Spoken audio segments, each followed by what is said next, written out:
It's Talk That Rocks, the new 105.3 FM. 313, J.D. Ryan is here. Eddie Boyd.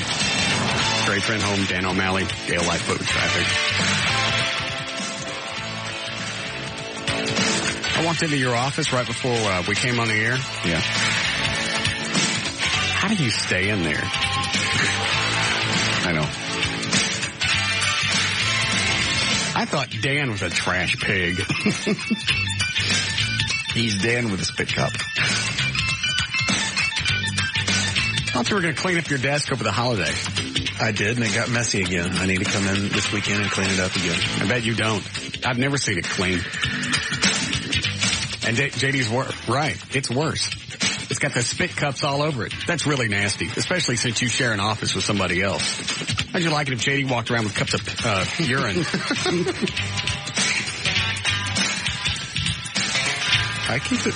No, you don't. Yes, I do. Don't even finish the sentence. Yes, I do. You never keep it leave what? my desk. It's disgusting. It's not visible unless you stand right over my desk. I can see it from JD's desk. I'll be sure to conceal it. Why does it have to be there? I will make a point of... you know what? It's not my office. I don't care. Huh? JD and Eddie are okay with it. I don't give a rat's ass. That's why I don't share an office with you. You underlings. Just you. I really don't look at it much. I mean, Eddie's side is not much better. Eddie dips, doesn't he? He dips, and he's got everything we've ever built and made and broken around and under and in his desk. Yeah. And I have the 30 cases of soft drinks over on my side. Yeah, but those are neatly stacked. Yeah. Everything on your neatly stacked. Even you don't get credit for that. Oh, I'm sorry. I believe they were stacked over there to begin with when Dan was here. Mm-hmm. That looks like Dan's stack. No, that's not Dan's stack. Looks like Dan's stack to me. I've taken that thing down. Also looks like Dan's desk, only nastier. But that's okay. Well, you know what they say about a messy desk? Probably a stupid owns it. I'm working on trying to develop a filing system. Just shut up and stand there. I like the way he puts on his headphones when the show starts, like he's going someplace. God. What does that mean? You know, like when you pick up your car keys and the dog starts running in circles. You're not going anywhere.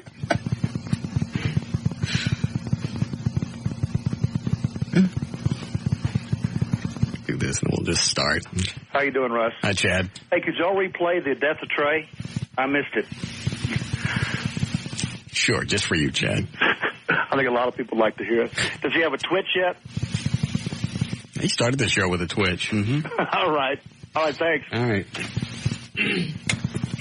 I haven't heard the entire version. We actually whacked him. I heard most of it was recorded, but then we went back and added live stuff as it happened. And then it was perfect because Bob calls in, near the beginning? Mm-hmm. Thinking it was real. Dope. I think it was Rob that called him and told him what was going on. Because somebody was out at the golf course. It was a beautiful day. I remember it was sunny and about 75. Was it that warm last Friday? It was beautiful. Yeah, Friday was great. All weekend was nice. Yeah, I took the Batmobile out Sunday just to get away from all the Columbia stuff. Mm-hmm. And it was getting too hot. And it was only 70. I can't imagine what that car is going to be like in the summer when it gets up to 100, 105. Mm-hmm. Black interior with nothing but metal and leather. Can they put an air conditioner in it? I don't know where you'd put it. I don't know where the vents would go. I don't even have a radio in it yet. That can be fixed. Well, I hit a bunch of places Sunday. It's almost like nobody wanted to mess with it. I even went to a few of our advertisers. Really? Yeah. Like 10 minutes to 5. I didn't say who I was, and I didn't take the car. Oh. Here's a pamphlet. Look at that, and you have to come back later because we're going to close in 10 minutes. Mm-hmm. Okay. I'll keep that in mind. Thanks. So I got to get a radio in it. That way I can turn it up really loud at stoplights, and I don't have to acknowledge people next to me going, "Hey, what kind of car is that? You build that?" Is that the real one? Look at the flames out the back. Just crank up Metallica's Black album and just let it go. Can't hear you. You're not there if I can't hear you. Yeah, it does draw attention. Just a couple times I've been in it. Hello. Hey, like to talk to Russ about helping him set up an audio system in his car.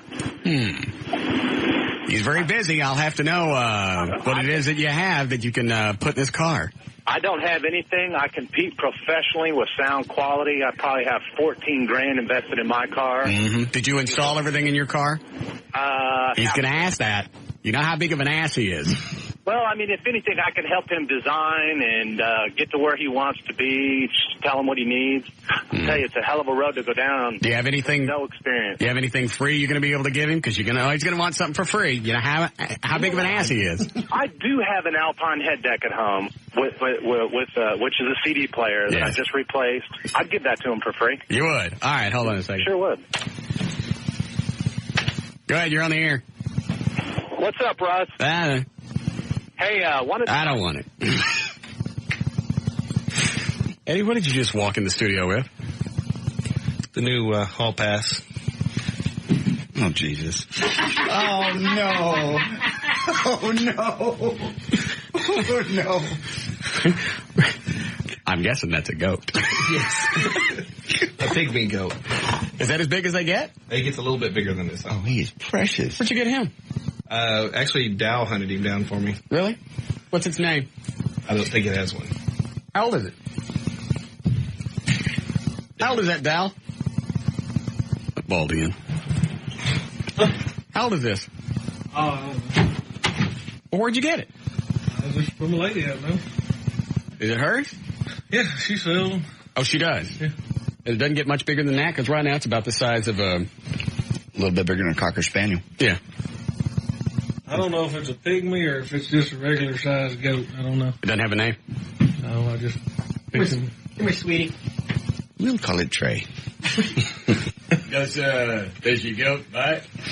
No, he didn't bit me. He dumped all over Eddie's office, though. Good. Man, this is obnoxious. Did he really? Yeah, right in front of the TV. Good. Somehow that fits. It's not quite as friendly as a dog. He likes to eat in stuff. Do what? He likes to eat stuff. Yeah, I've heard that. I've seen the cartoons. All right, so you're going to tie the hall pass to that? Yeah. All right, Trey, that's yours today. Anytime you leave the studio. Hey, you were bitching it was heavy to carry around the center block. At least this walks. Shut. Oh, yes, the hell you are. Yes, the you are. Oh, you want to keep the job? You leave the studio once without this goat and see what happens. Fine. You leave without the goat and don't come back. Eddie, make sure you get a picture of that because nobody's going to believe there's a goat with a hall pass tied to it. Isn't that thing a little tighter in its neck? No. It does look kind of tight down. He looks like it to where it'll slide. He seems to like you. He just kind of, is that a boy or a girl? That's a boy. So I think, you know what? Technically, I think that's the first time I've ever seen a goat. That's probably a good thing. Now, has he already gone outside for his goat whiz? He did in the office. He whizzed in there? He whizzed and cracked all over the floor. Thanks, Dal. Let me guess. You found some parts of the space shuttle. Yeah. Told you. I heard you making fun of the East Texas relative. Yeah. Now you know why. Ain't nothing wrong with a pecan avalanche or a pecan mudslide. Mudslide. That's an avalanche of flavor. All right. Leave the studio once without your goat. You pick him up. Yeah, you can carry him if you want. We just thought it'd be easier that we got you a hall pass that actually walked. You're welcome. And if you forget your hall pass... Oh, no. What is that? I'll trade with him. It's a paddle with holes drilled in it. I'll tell you what. I just had flashbacks to high school. Yeah. Did you make this, Eddie? Larry and Big Larry did. Oh, did he really? Yeah, mine broke. I'll bring mine from college and trade. We're not trading anything. This is not a negotiating thing. You take the goat. If you don't take the goat when you go out in the hall, don't come back. And if you come back, you get this.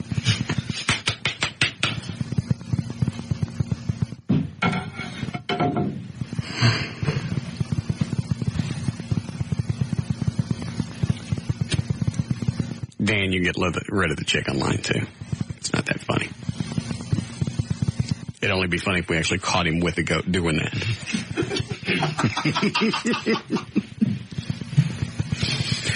All right. You ready to start? Yep. You got audio? I do. All right.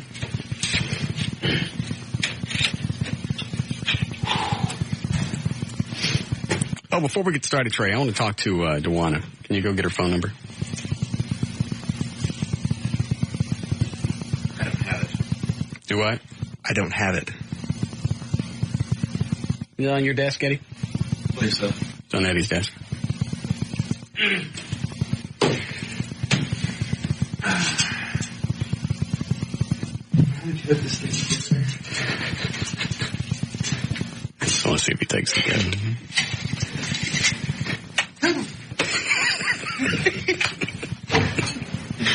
Pick it up.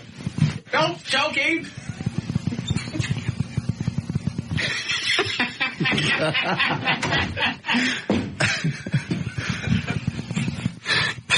That's cold.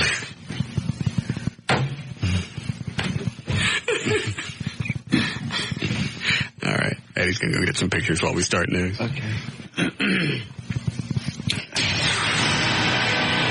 All right. 325, J.D. Ryan's on the new 105.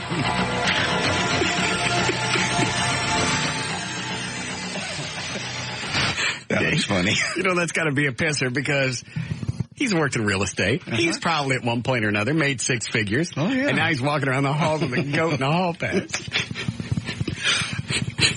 Yeah. All right, let's start again. Okay.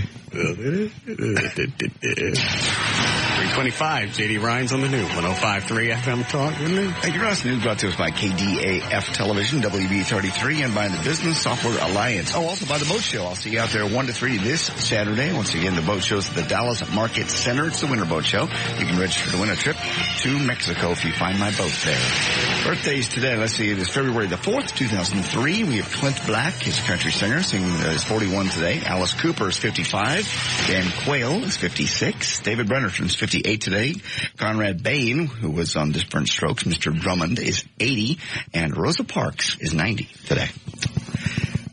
President Bush, First Lady Laura Bush traveled to Houston this morning to lead the nation in mourning the 7 Columbia astronauts at a private memorial service at NASA headquarters.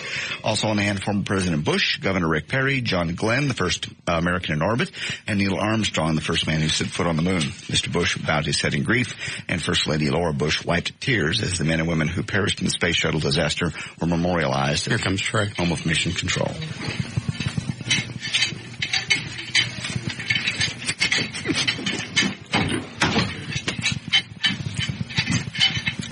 Was he a good boy? No, he's crapping everywhere. Is he really? Yeah. What kind of crap is it? Little pebbles. So they ain't mushy? I don't know. I didn't touch him. He's scared. What's he scared of? Come here, sweetie. Yeah, just let him go. Come here. Come on. All right. Is he hard to catch if you turn him loose? Oh, no. Come here, baby. As long as it doesn't run out of the hallway. Hey, keep the door closed. We're going to turn the goat loose. Okay. Oh. See, he didn't mind to be held. Look at this.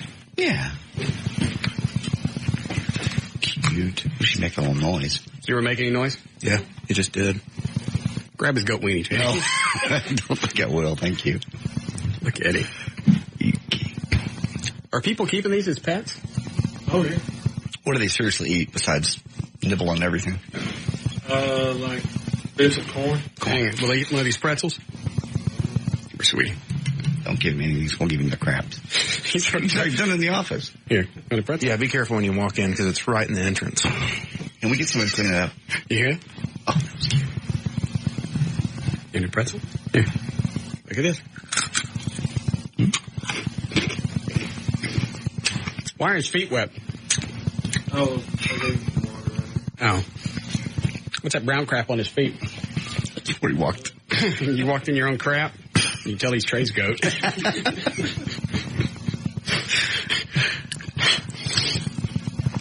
So did you ever think when you went to college, things would end up with you walking down the hall with a goat? No, I really didn't. Well, eat this pretzel. Oh, sweetie. Mm-hmm. Eat a pretzel. That's a good nanny goat. That was precious. Let's go eat his weenie. Squeeze his weenie. I make that same noise when you squeeze mine. See if I make noise again. Hi, Bob. Look. One of your ex-wives is in here. And we have a cleanup thing for you. Don't tell him that. He doesn't. As far as he knows, that's fake. Bob just stared in the window outside. He's walking down the hall shaking. What's he shaking his head for? It's a goat. All right, sweetie. You know, once you get it picked up, he's very docile. Likes being held. This is, and they don't get much bigger than this now? What is he now, about 20 pounds? 25? I want one of these. It's cute. There you go. Oh, Abby would lose her mind if you brought a goat home. Sitting with eat it. I'd come home, last thing I'd see is two great big eyes sticking out of its mouth. Is it falling asleep? Kinda. Just real relaxed. You want to hear it bleed again? No, don't touch it, sweetie. This is kind of relaxing. Want me to read while you do? Yeah. Okay. Tell us a goat story. Okay. Cable Goat Network anchor. Oh. Go ahead. Oh, I'm sorry. Cable News Network anchor Miles O'Brien appeared on Fox News Channel along with the CNN bug and set during the post-shuttle disaster coverage on Saturday. It's a CNN bug. The little thing in the bottom of the corner. Where the logo CNN brand? Logo branding. Oh, okay. During this post-shuttle disaster coverage on Saturday, prompting a charge from the Fox News people that they were stealing, basically. They were stealing the CNN coverage. Oh, he was on Fox? Yeah, popped up and it was him and the logo. Oh, so they were CNN stealing logo. footage and they got nabbed. They carried the signal just a little too long. Yes. Oh. CNN producer concluded that Fox News was airing its report originating from the CNN affiliate WFAA-TV here in Dallas and put the CNN bug on the air accidentally, according to video from Shadow TV Incorporated, which is a company that monitors television channels. The bug logo ran for several seconds on Fox News. That was followed by what appeared to be a live shot of NASA's control room. A second rival anti-impotence drug to Viagra would go on sale in Europe in middle March. Bayer company will compete with Pfizer in their Viagra. Bayer did not detail which European market to be first to receive the new drug. Viagra has proved a massive commercial success with 2002 global sales of $1.74 billion. ABC is airing a 2-hour 2020 special this Thursday devoted to a documentary on Michael Jackson entitled Living with Michael Jackson. It aired on British TV last night. The documentary filmmaker was actually able to find out the truth about the mother of Michael's newest baby, Prince Michael II. This latest child was brought into the world via a surrogate mother whom Michael had not ever met. As for his second child, Paris, whom he had with his ex-wife, Debbie Rowe, Jacko says, quote, I was so anxious to get her home after cutting the cord. I hate to say this. I snatched her off the table and just went home with the placenta and everything all over her. I got her in a towel and ran. And he calls reports that he was endangering his child, quote, the dumbest, stupidest thing I've ever heard. In fact, he claims Prince, too, loved the attention he got when he dangled him out the window. Yeah, I always did that when I was a kid. Dangling. Yeah. Have stories up. Michael says, quote, I have slept in a bed with many children. I slept in a bed with all of them when Culkin? I can't never say his name. Just say another kid. The Home Alone kid was there. We would all just jam in bed. Even to this day, Michael continues That's nasty. to have slumber parties with kids. Quote, we have guest unit. This is my favorite. We have guest units at Neverland Ranch. But whenever kids come, they always say they want to stay with me. So I go, if it's okay with your parents, then yes, you can. Why can't you share your bed? It's the most loving thing you can do with a child. Now, what parent would go, yeah, you go sleep with Mike. Especially as freaky as he is. It's a good idea. I think my goat's asleep. He is. Almost. You put the goat to sleep. Can you house train these things down? I don't believe so. Really? Yeah, it's like you would a cat. Do they have their own box? As far as I understand, I'll make sure, but I'm almost positive you can. Did you get a picture of this already? Yes.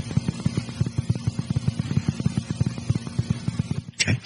Phil Spector, the legendary record producer whose work changed the sound of pop music in the 60s, was arrested yesterday for investigation of homicide after the body of a woman was found at a mansion in suburban Los Angeles. Spector, who is 62, was arrested about 5 o'clock in the morning. He became reclusive and known for his eccentric lifestyle. He said, quote, about his time in the 70s, I had to stop being a rich millionaire in the mansion and then dressing up like Batman.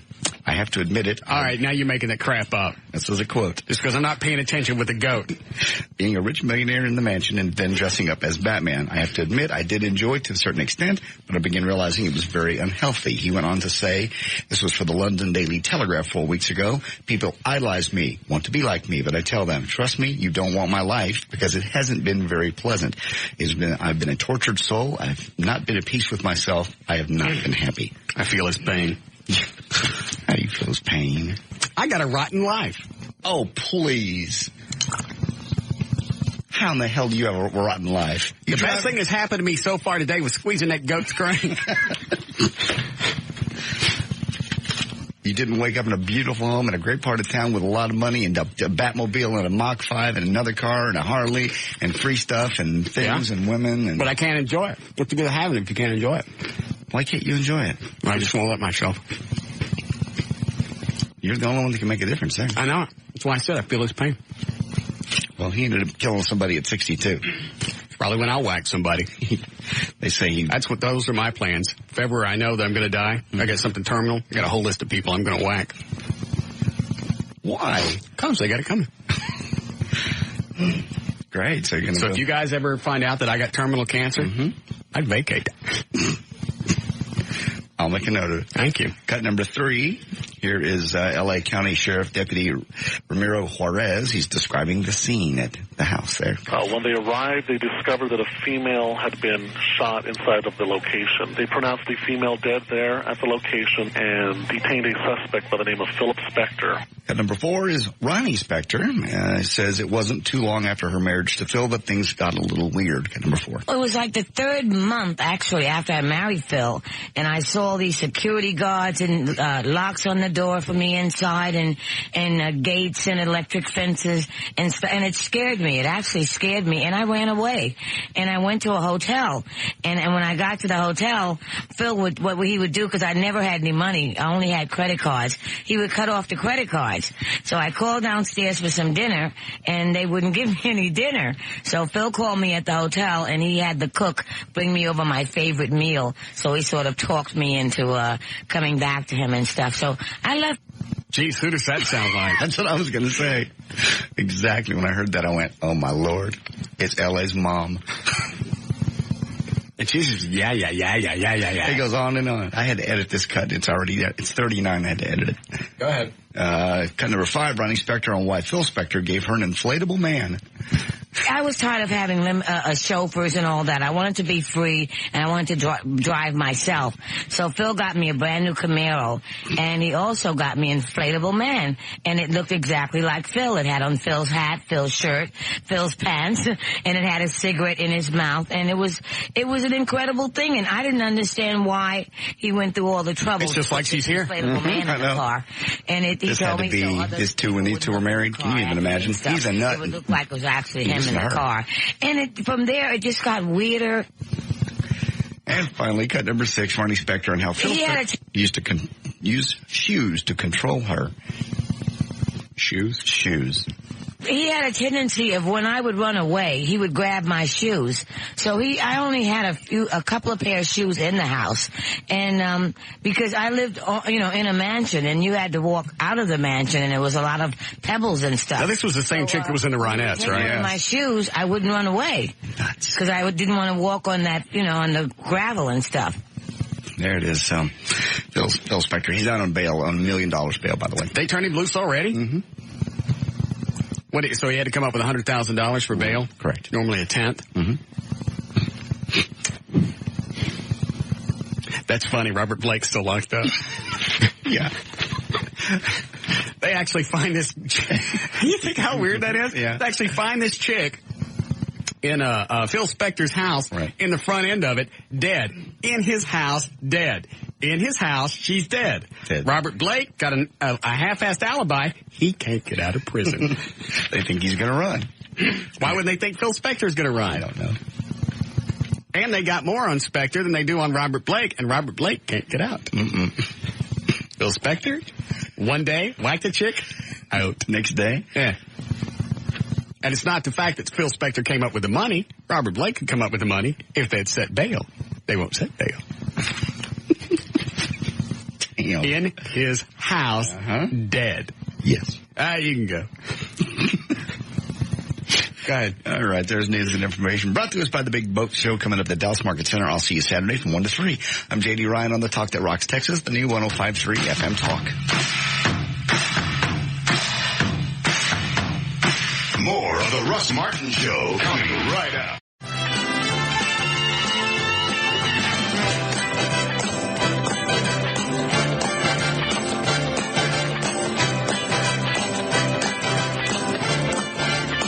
All right, 347. Let's do a check on traffic. Alrighty. I haven't introduced you yet. Oh. With the lovely Gail Lightfoot. Why, thank you very much. You're welcome. I want to hold that little goat. Traffic is brought to you by KDAF-TV and Nextel.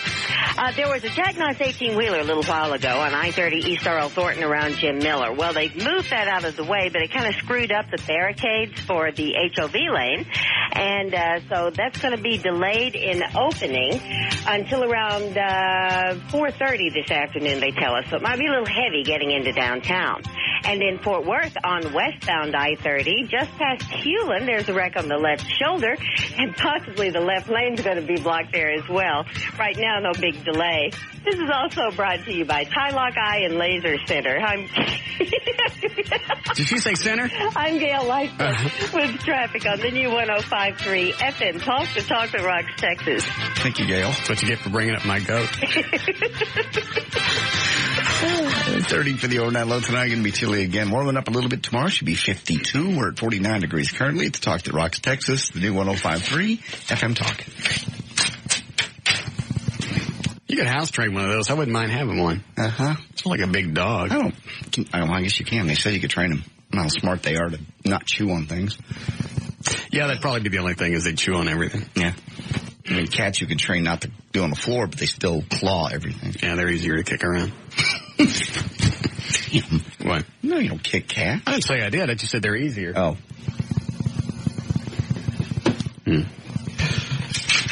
What is this, Eddie? That is the Steve Gribbin thing from Saturday. When he was on right after the explosion of the... his condolences. Yes. Steve Gribbin from the Golf Show. I can't wait to hear this. Is it cut one? Yes. 9 o'clock, it's time for me to get out of here. My prayers and all the prayers of everybody out here at Buffalo Creek go out to all the people at NASCAR. Steve.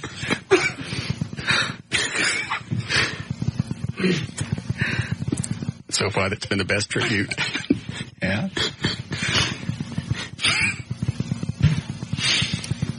Does he actually have clients? Yes. Oh, that show makes a lot of money. I don't mean for the golf show. I just mean in general. Oh, yeah. Mostly for the golf show. The boat show this weekend's one of his clients. 9 o'clock, it's time for me to get out of here. My prayers and all the prayers of everybody out here at Buffalo Creek go out to all the people at NASCAR.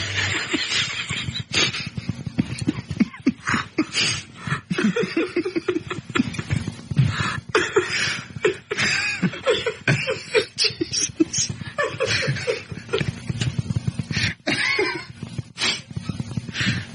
Can I hear it again? I'd love to. 9 o'clock, it's time for me to get out of here. My prayers and all the prayers of everybody out here at Buffalo Creek go out to all the people at NASCAR.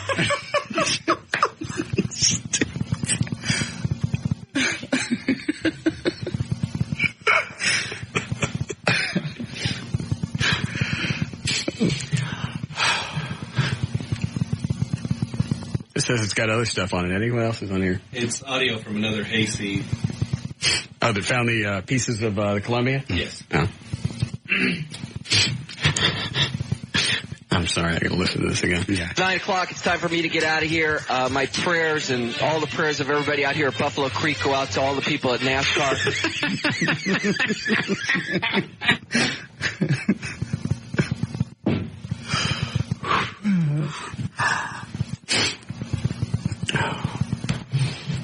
And you know, people were listening. Oh, yeah. We're going, all right, what happened, out at NASCAR? How horrible. Two disasters in one day. Yeah. First with NASA and NASCAR. 9 o'clock, it's time for me to get out of here. My prayers and all the prayers of everybody out here at Buffalo Creek go out to all the people at NASCAR. All right. Yes, I was at my trailer house and I went out. This is not real. Yes, it is. Where did this come from? It was a news feed. I'm not sure which one. All right. Yes, I was at my trailer house and I went outside to pour some grease out the door. I was going to make... This is not real. Yes, it is. I bet money it is. It's got all the makings of another hose job. Okay. I went outside of my trailer to pour grease out. I know. Okay, but if they have one more, then it's a hose. All right. Yes, I was at my trailer house and I went outside to pour some grease out the door. I was going to make me some scrambled eggs. And All right, that's a hose. That's a screw job. Where did this really come from? It was sent to me as real audio.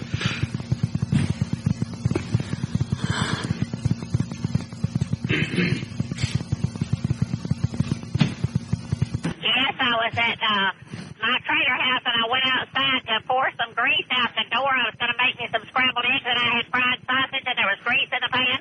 No. No, wait a minute. What? This could be real.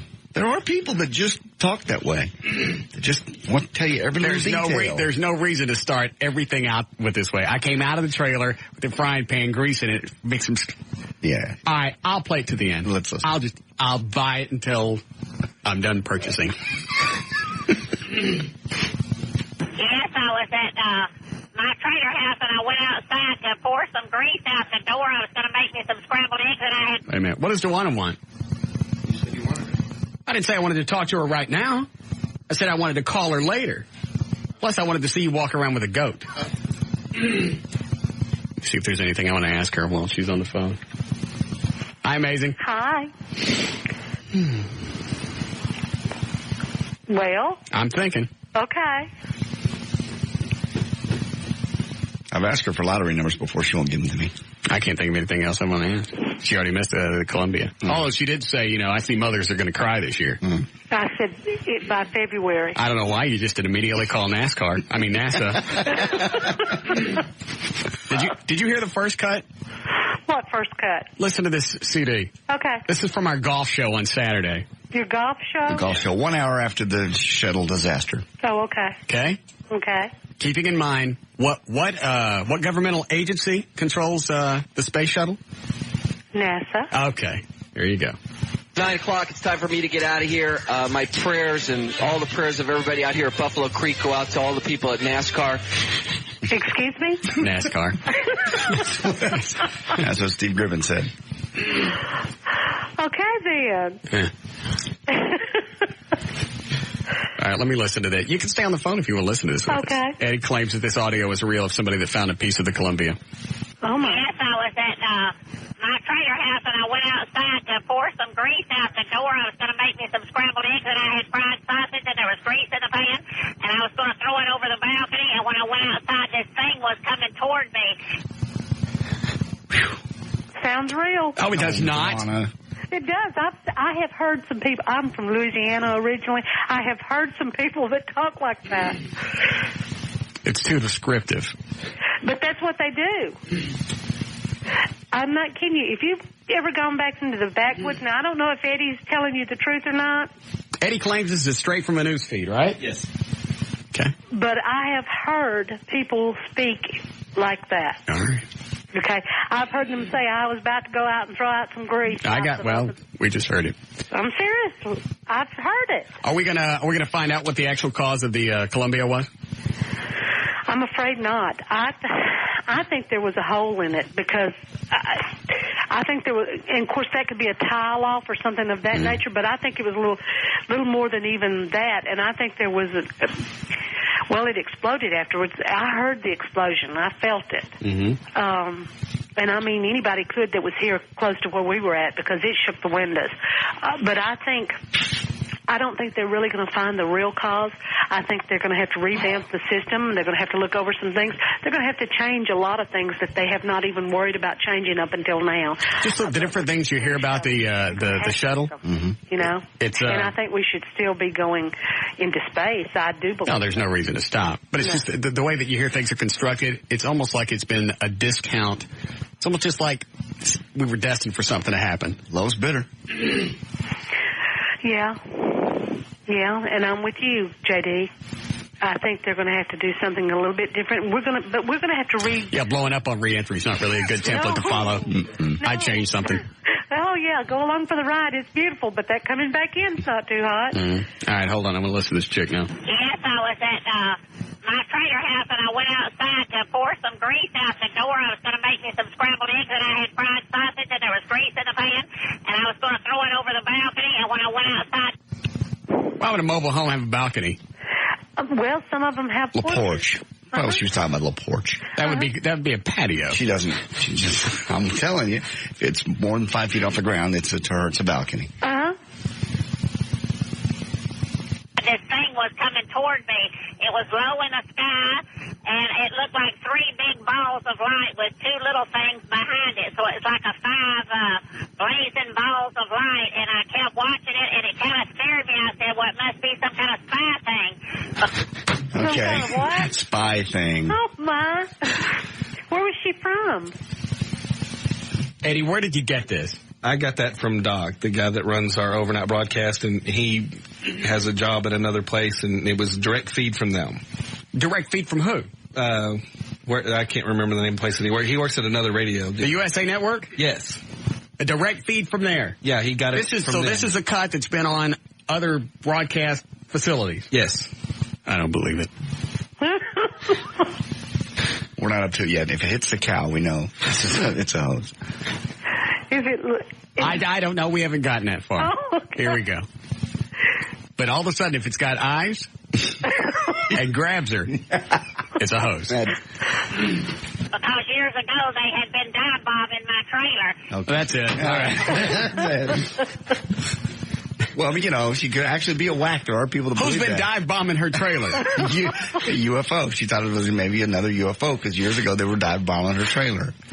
Why would UFOs dive bomb mobile homes? I know somebody used to believe that too, and they were not institutionalized. I swear that they thought UFOs were dive bombing them. Followed them. Yes, this lady lived over in Arlington. People used to go by and she would be on a roof. I swear to Jesus. With a broom? She brought chairs and she'd sit up there and she was watching for the aliens. They used to come in her window and she was tired of them coming in the window, so she'd swat them off the roof. Oh. I swear to Jesus. She would go by her house and she would scream at you and throw things at you and the police would come out and make her go back in the house. You know, I heard of someone over in Arlington doing the same thing. Mm-hmm. Someone just told me about the same incident that you're talking about, JD, that they did that. Well, this lady's famous. Yeah. Let me back this up some. Because years ago they had been dive bombing my trailer in East Texas. It's 20 miles from Nacogdoches in Mount Enterprise, Russ County. And I thought years ago that they had been sending those bombers out of Barksdale Air Force Base over here trying to bomb my trailer. She's just a nut. Bless her heart. She lives in the backwoods. She told you. There's no excuse for being this stupid. Really, there's not. Well, there are some people. I understand. Let me hear the end of this. And it was making me mad. I was going to write him a nasty letter and tell him to quit doing that to me. And so when it came by, I thought it was some kind of spy cameras or something. And I said, what are they doing to us now? What kind of thing is the United States government coming? All right, well, Jerry, as we now know, it was not that. What it appears to be, again, is that. All right, I want to know who had her on.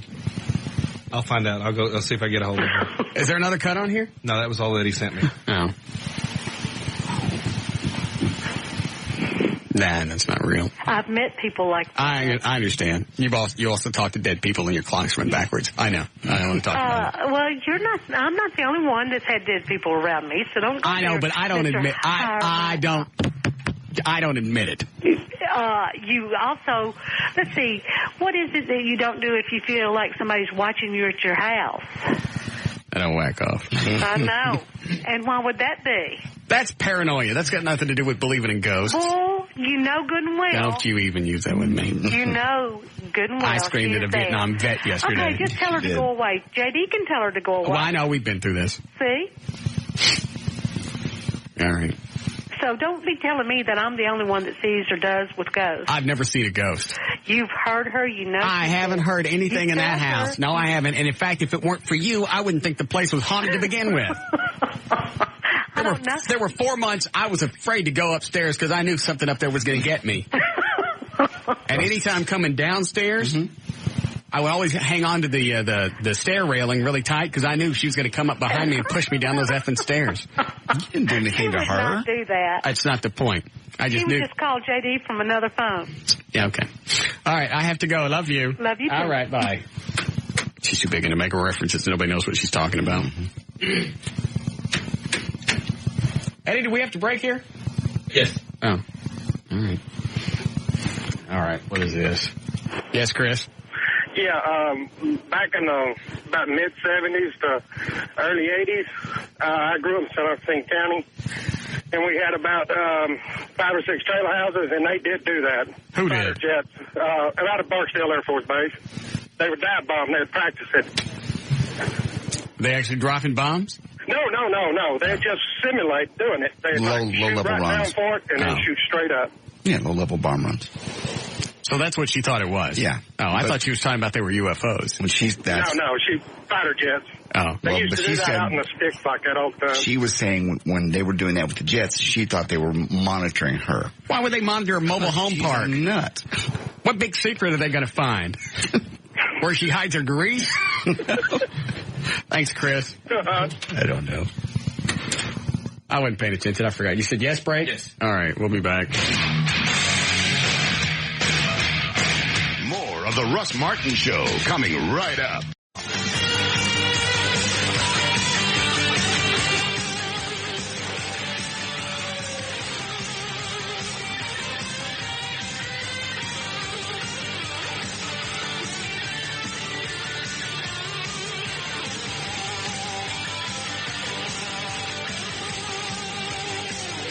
Are the rules for calling the Russ Martin Show.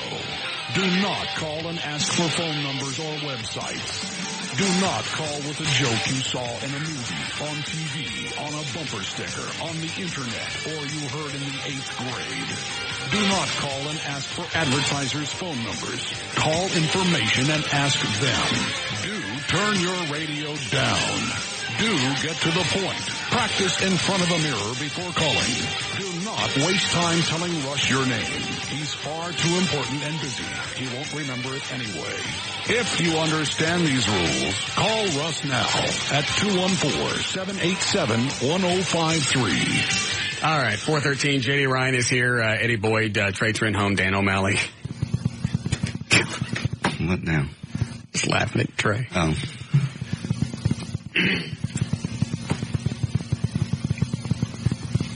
I'll just let it go. Okay. No, I'm not.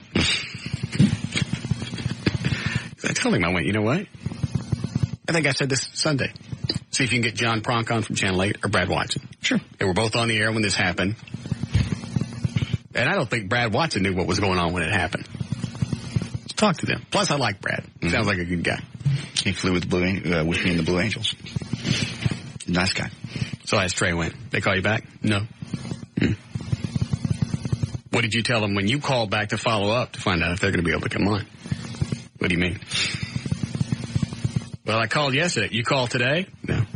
You know what? They've probably been pretty busy the last couple of days. Troy again.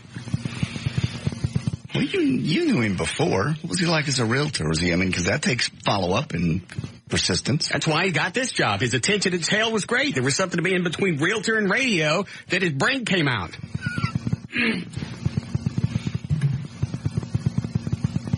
I didn't know I was going to have to follow him around, check the toilet every time he goes to the bathroom, see if he passed his brain out his ass.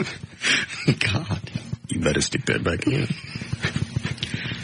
Something happened between point A and now, and I don't know what it is. Is it me? If I'm being too hard, just tell me now. No. As a producer, you follow up and follow up and follow up until you either become a pain in the ass or you get it done. Right. That was a gift that Dan had. Monumental pain in the ass. Mm-hmm. Ask anybody in the building. Didn't mind being a pain, and sometimes you have to. Yes, Jerry. Hey, Russ. Dude, you got to get that Dewana chick back on. Why? Well, I had a premonition the other night that something was going to happen to Columbia before it happened. I was listening to a Steve Miller song, and I heard it. And no crap, dude. I heard it as clear as a bell. And I said, man, dude, something's going to happen. It's from the Flies Like an Eagle. You know, it's like either the fourth or fifth cut. It's called Serenade, I believe. Steve Miller song. Yeah. Does it have... I'll kiss your butt if you don't hear it, man. It's just freaky as hell. I thought I should call somebody, but, you just don't know who you should. I said, well, I'll call Russ. He'll be able to get a hold of Dewana. Well, it's a little too late now. The Columbia done exploded. Well, kind of like Dewana. Who you going to call the night before? People just I think you've been smoking some pot and got too high and you don't know what the hell you're talking about. It says in the song that the Columbia is going to crash. Yeah. It does not. Listen to it, dude. I don't have the song. What is it? Steve Miller, what? I think it's Serenade. From Fly Like an Eagle? Yeah. Eddie, pull up our music. Hang on, Jerry. Pull up our music files.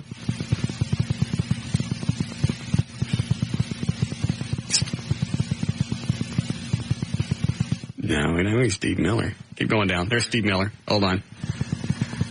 Space Cowboy, Swingtown Joker, Rockin' Me, Jet Airliner. No, we don't have it. I don't know Serenade. I don't either.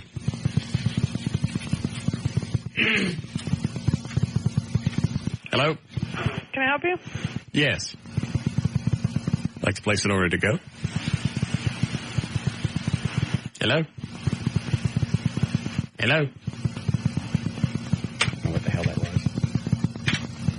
Dude, was you smoking something Friday? No, we'd had a few drinks, but that's about it. And you hear the Steve Miller song, and all of a sudden you think, hey, this is about the Columbia? Yeah. Well, of course, it comes more to you after it's happened, and you kind of think back to it. Okay, I'm pulling up. What? I'm pulling up a website that has lyrics on it, but it's Thanks, Jerry. It's all his hits, and that was never a hit. Wait, can you pull up the lyrics from Fly Like an Eagle? The discography? Everything that was on that? Hold on. Hey, look who Trey got on the phone. Hi, Brad Watson. Hey, Russ, what's up? Where are you right now? At my desk at News 8. Oh, you're back in town? Yes, never left. Been here since. It seems like we sent a lot of people out of town, but I've been here. Let me say this first, and this isn't a kiss-ass thing. It's just a matter of fact. You're one of the few anchors that can actually stray away from the teleprompter and not sound like an idiot. Thank you. We try real hard with that. Now, well, you're one of the few. Scott Sams is also good at it, but you did really well Saturday morning when all this happened. I appreciate it. Now, I came in on I think it was like 8:20 about the time my phone started ringing and everybody said, hey, the Columbia blew up. Yeah. Now, you guys were on live at 8 o'clock when this happened, right? Correct. Now, and you actually you were going into your second hour in news. Right. And you guys actually carried that image live, right? That's right. Now, I didn't hear that part. What did you guys actually say when you saw this? Did you have an inkling what was going on? I think when we first saw it, Chris Galis and I were on, and for the first 10 or 15 seconds, when it's arcing across the sky, it looked normal. Now, let me see what normal appears to be, and that is it looked like there was a trail of some kind. People call it a contrail, and it's not really a contrail because contrail is a condensation trail of jet fuel that usually oxidizes or freezes, and it's just water. This is usually just a plasma from the underside of the shuttle that lets off some kind of trail, but not very evident. I had never seen early morning, day side go over, so it is looking normal, if you will, and then it began to kind of sparkle in some. Not having seen one before, and I profess to be no expert in shuttle coverage like Byron Harris is, I didn't exactly know whether or not there might be, something that falls away. Right, I wouldn't have known because shuttle. I mean, I don't know if ice condenses in the outside as it comes back in, which used to be, I guess, a situation with the Apollo. Yeah, Apollo Mercury flights. We all grew up, listening to that kind of thing. So I didn't know. And I've never seen anything pass back into the atmosphere. I've never seen a space shuttle reentry. No. I've never seen anything. So if I had seen this, I'd have thought absolutely nothing of it. Well, it goes back to, I think, just training in journalism school and experience, and that is, it looked like something wasn't right, but I didn't know. And instead of trying to speculate, it's not my job to speculate. It's my job to give our viewers here in North Texas facts, or at least confirmation of what people can tell us. And at that moment, I thought, that doesn't look right, but let's just see what happens in the next few minutes. Maybe we can get NASA on the phone. And of course, at that point, we can watch the NASA channel, which is a satellite feed, and see if they're coming up with any information. And it happened so quickly. It's not like NASA's going to tell you, it's going to go over Dallas-Fort Worth at 8:01. Right. It's like you got to sit there and watch when it's over California, when it's over New Mexico, West Texas, and then just look at the horizon. The thing's going at 12,000 miles an hour. So at that point, it was okay. I can hear the producer say, "Okay, we believe it's coming." And Channel 8's John Pronk, the photographer who is photographing it live, just is looking on the western horizon, and then there it is, and they say, "Okay, we're taking it." Boom, and then it's on. And John didn't know what he had either, right? Absolutely not. Absolutely. He'd never done one before. We have a photographer, Tim Hamilton, who has done many of these, but mostly at night when it's just like this little streak that goes across the sky. Right. And can you imagine what this would look like at night? I mean, we saw this during the daylight on a clear day. At night, it'd have probably been more evident what was going on. It would have been like the world's largest Roman candle, sadly. But yeah, it would have been, like we see when shooting stars, when you see them break up and that kind of thing. I know. Well, now, obviously on a Saturday, it's limited crew there at Channel 8 because it's not a big news gathering day. Right. As soon as that happened, what happens at a TV station?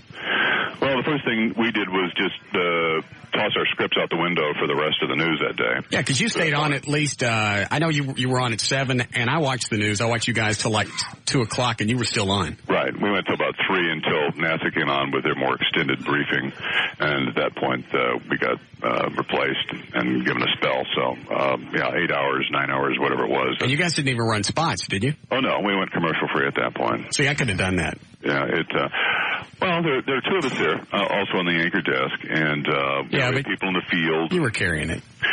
The adrenaline starts flowing, and it is total concentration. It's got to be. It's just total concentration. Was this your first disaster while being on the air?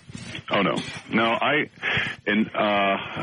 in 93, February 28th, 93, when the ATF did its raid on the Branch Davidian compound near Waco. Oh, yeah. It was just a cold, rainy, quiet Sunday, and that happened, and we went on, at noon and stayed on for about an hour and a half, and that's when we first showed that spectacular video that had been shot by a Waco area photographer of the actual gun battle.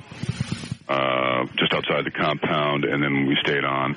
And then we had reports during the day. That was a long day, but continuously, I would say I was on 9 hours straight when the FBI, 6 weeks later, went in April. Got a great voice. Knocked it down, and then the Branch Davidians torched the place. And that started happening about 7:45, and I think I took it all the way to 5 o'clock that day. Look at his whole life. Mm-hmm. That was a long haul. Yeah. How long you been at Channel 8? 24 years, 2 weeks ago. Should you be like a regular anchor by now? Should I be? Yeah. No, not really. The anchoring is enjoyable, particularly on times like Saturday, but there is a great thrill and a great benefit of going out and doing the reporting and That's probably why you're still thin. Everybody else on the news anchor desk is starting to plump up. Well, they keep us on the run, but it's exciting, but it's also very beneficial, and I feel good about going out and doing stories that help people or enlighten people, or I'm covering education now, and that's just a huge subject that people say. All right, I'm just going to play the sound of an explosion. We're going to cut the phone off. Yes. If it benefits people's lives and it's exciting to do, then it's a great thing. All right. Anyway, I just wanted to visit really quick. I know you're busy there. What do you guys got planned for tonight at Channel 8? Let's see, I went out to a high school class at R.L. Turner High School at Carrollton Farmers Branch ISD today, and they watched part of the ceremony, and they talked to some of the high schoolers there, and almost to a person, therefore, did you say high school? High school, yeah. See, kids, from what I've seen, they don't seem to grasp what's going on. I mean, granted, it's people we didn't know, and had this event not happened, we'd have never known any of the people on the Columbia. Mm-hmm. But after a while, you stop and you grasp, all right, this needs to affect me for this reason, or this needs to be important for this reason. I don't think kids really care. Well, if they don't care, it's because they sometimes don't know or they're not taught. Now, look at the news media generally has done. We've relegated shuttle. I did this, didn't I? Pretty much to the back pages of the newspaper. All right, I'm going to play the explosion noise. We just got the phone. No, just say thank you. And I think because some of the experiments that are done on there are pretty complicated, and you can't really say, okay, this experiment on this shuttle mission led to... Talk for 8 hours on Saturday. He's marathon. People feel better in their lives because of it. Yeah, science is a gradual thing, and we hear about the breakthroughs, but you may not... Next time I tell you to get somebody off from Channel 8, you ignore my ass. The shuttle. You hear me? Or maybe we're not emphasizing it enough to young people. But now that, tragically there's been this focus on space travel again, we talk about the experiments. This was strictly a scientific mission, by the way. Wait a minute, whiskey. Talk to these high schoolers. They get it. They may not be real articulate you can't at first, but once they understand it, they say, yeah, this benefits us. They're 17, 18 years old. I want the benefit of that science. I want to know about that. I think it's a good thing. And there's also something intangible that we really have any Red Bull left? We do not. For young people to dream about being an astronaut, to go into some kind of high-tech field that maybe... I could actually set myself on fire right now. You wouldn't notice. Technology. And, you look at Rick Husbands, who was the commander in this mission, and the guy said, look, I was...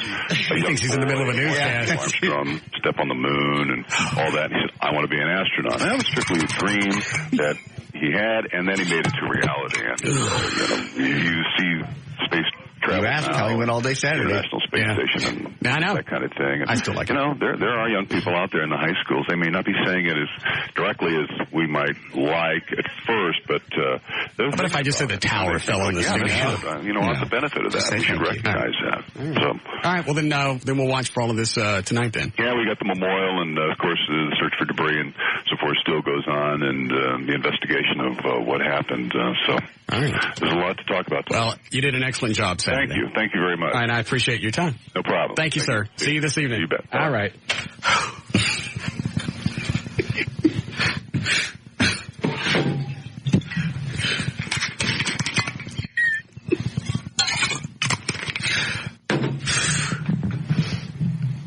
I apologize, Trey. No, I messed up. Yeah, but in this particular instance, it was okay. I still like him, and they did the best job of coverage that I saw. Right. And like I said, for some reason, Brad's one of those few people that when he starts to ad-lib or whatever, he's got factual information to throw out, and he doesn't say something like, well, that re-entry wasn't typical for a space shuttle. Was that again? That was Chris Galis. I found the lyrics, by the way, to Serenade if you want. Yeah, hold on. Yes, Christy? Oh, I just was wanting to say, I don't think it's right that he called John Pronk a photographer, because he's been a reporter for Channel 8 for almost 20 years now. Yeah, but his primary job is a camera guy, and then he also does Yes, he does. Yes, he does. I know what I'm talking about. I grew up in this market. Don't even start with me. I'm his stepdaughter. I don't care if you... Oh, a stepdaughter. Yes. Has Avery told you that he didn't love you?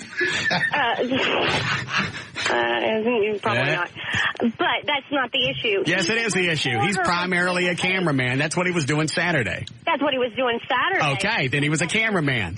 He was cameraman Saturday. Okay, that's what Brad said. He's a cameraman. Now, don't argue. Give the guy some credit. He captured history. On a camera. They sent him out for a fluff piece. Yeah, it was an accident. Yes, it was an accident. Okay, then. You don't get the Nobel Prize because you shot something by accident. Zapruder was just standing in the grass. Yeah. I just want to give him proper credit. You know, he's out there now. Probably he's looking for his part in doing stories on the human interest side of this. How long has he been your stepdad? Since I was 2. How old are you? Older than 2. How old are you now? I'm not 30. You know where he keeps the matches?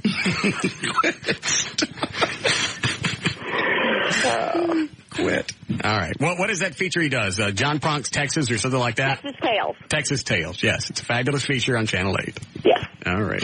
Or he hides behind the camera. I understand. I have to go now. Okay. But he did a lovely job on Saturday. Yes. He shooting a streak in the air. I was thinking about that. That would have to be hard.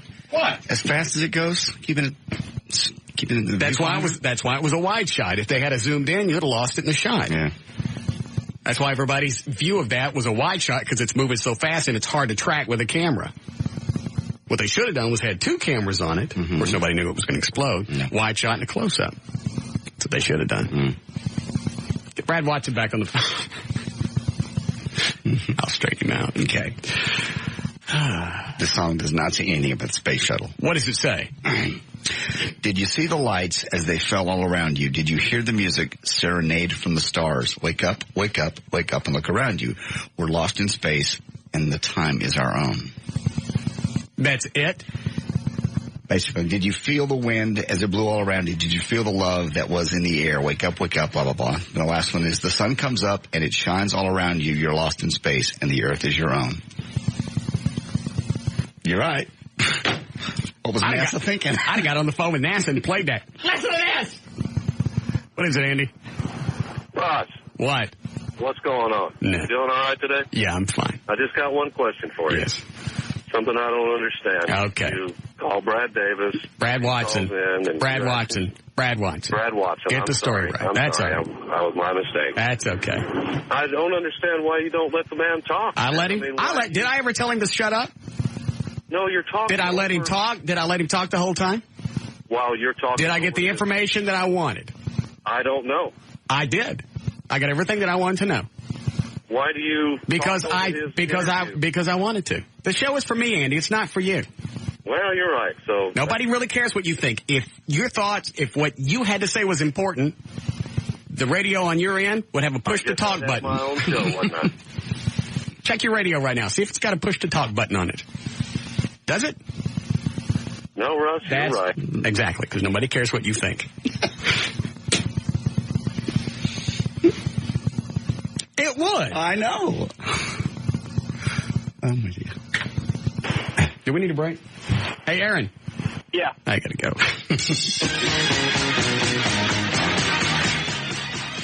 More of the Russ Martin Show coming right up.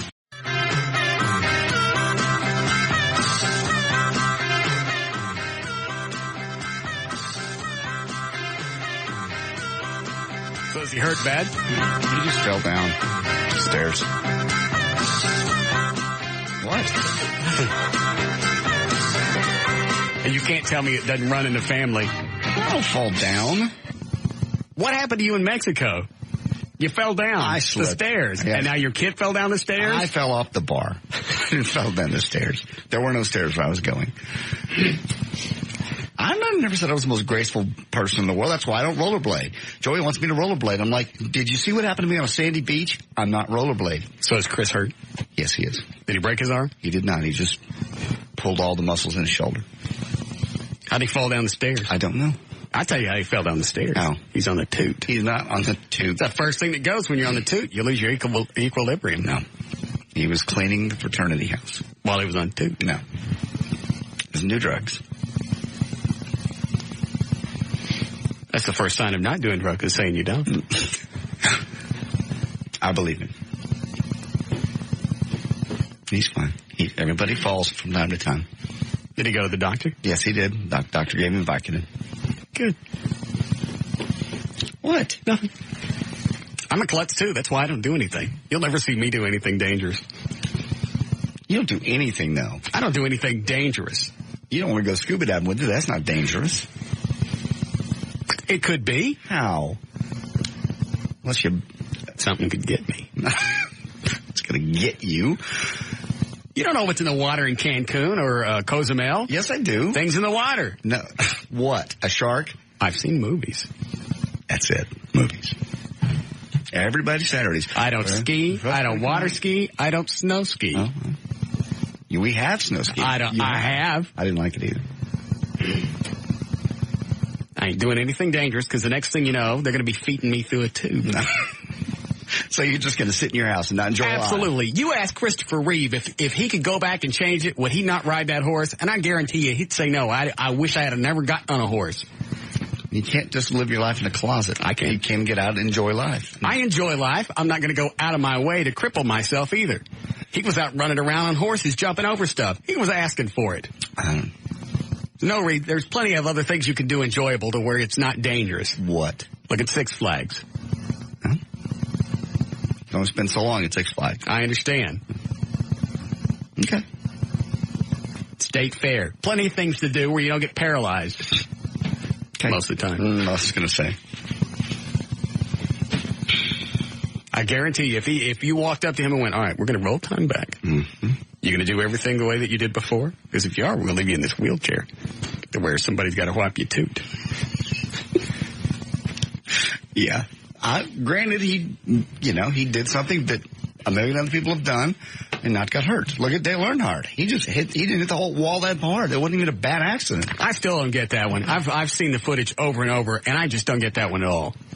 We even had Eddie Gossage on from the Texas Motor Speedway that saw it when it happened with Earnhardt. He said, I never would have thought that was going to kill him. Most people ignored it. Because it was at the end of the race. They're more interested. It's like, you've seen those cars flip over, fly apart, come up in the sky, explode into flames, and the guy walks away. Yeah. Yes, Tom. Tom. Hey, Russ, sorry about that. I was just listening to you guys laughing my butt off, and I'm thinking, like you're saying, with the various sports, I go skiing, so I figure, okay, it's snow, it's not going to hurt. Tear out my ligaments, spend 6 months in therapy. So I figured, let me take up scuba diving. 90 feet down, my regulator breaks, I'm losing air, and I'm like, how the hey am I going to something got you, didn't it? What got you? Nothing got him. Something grabbed him. Something grabbed him and took that regulator off. No. You don't know what's down when you go down 90 feet. That's not natural for a human being to go down 90 feet. You were right, Tom, to give that up. No, he was not right to give that up at all. It is very safe. That's because something got him. Something got him. And you're with a buddy. Something grabbed him. So you basically have access to 4 regulators. I understand. And 2 tanks. I understand that scuba's safe. It is. That's why they train you in a pool where nothing can get you. Nothing's going to get you in the ocean either. Something got him. Nothing. No. Something took his regulator. He had a regulator that went bad. That does But happen. you have backups, though, right? You have a backup. It's a redundant thing. Yes. That's why you have 2 tanks. You have 2.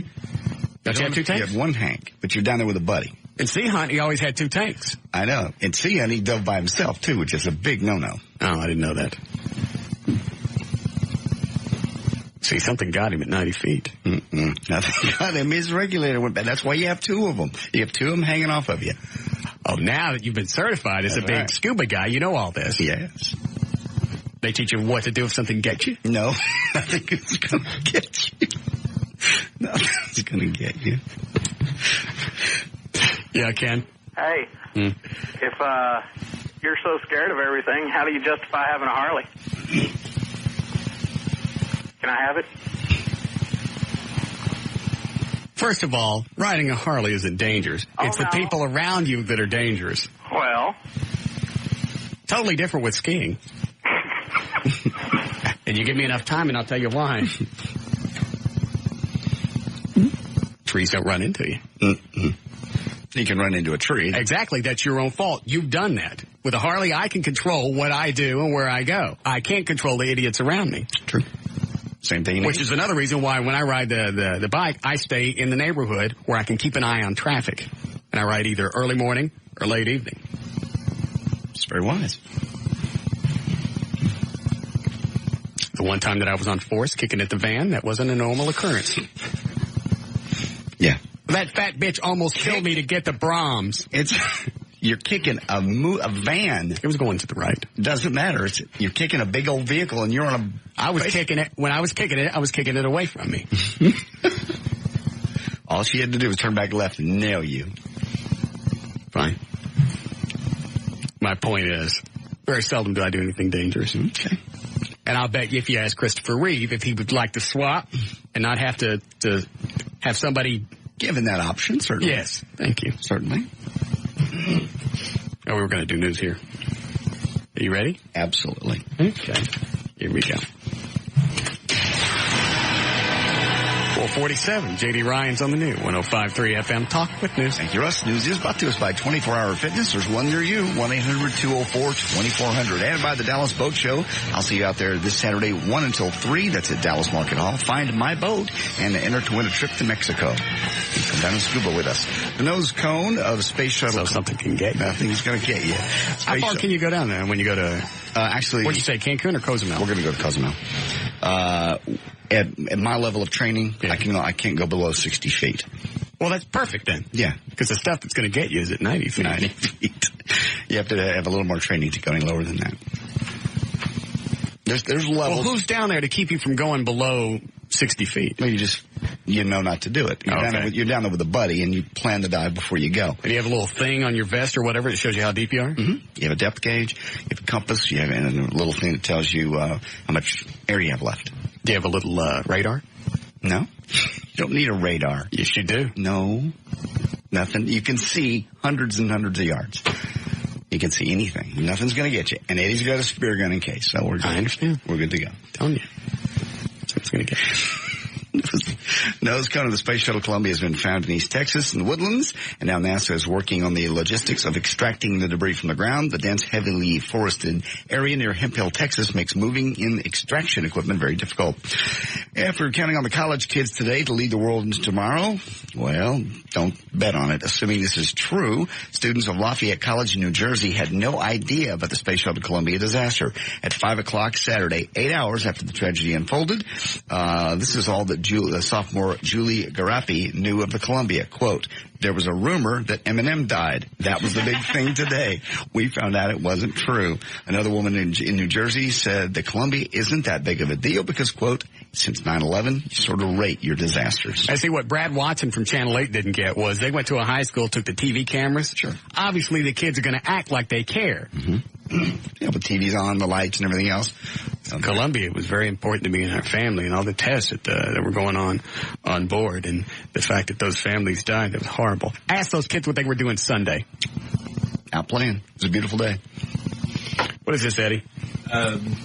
The Steve Miller song that you were asking for. Oh. JD already read the lyrics. Let me hear this song.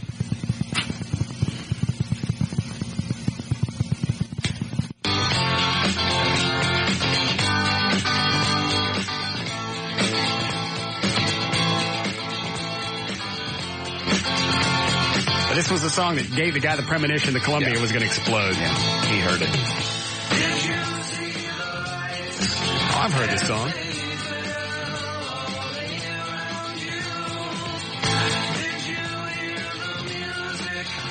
The guy was stoned. Mm-hmm. He could have been listening to ABBA's greatest hits and said the same thing. Does your mother know? There you are.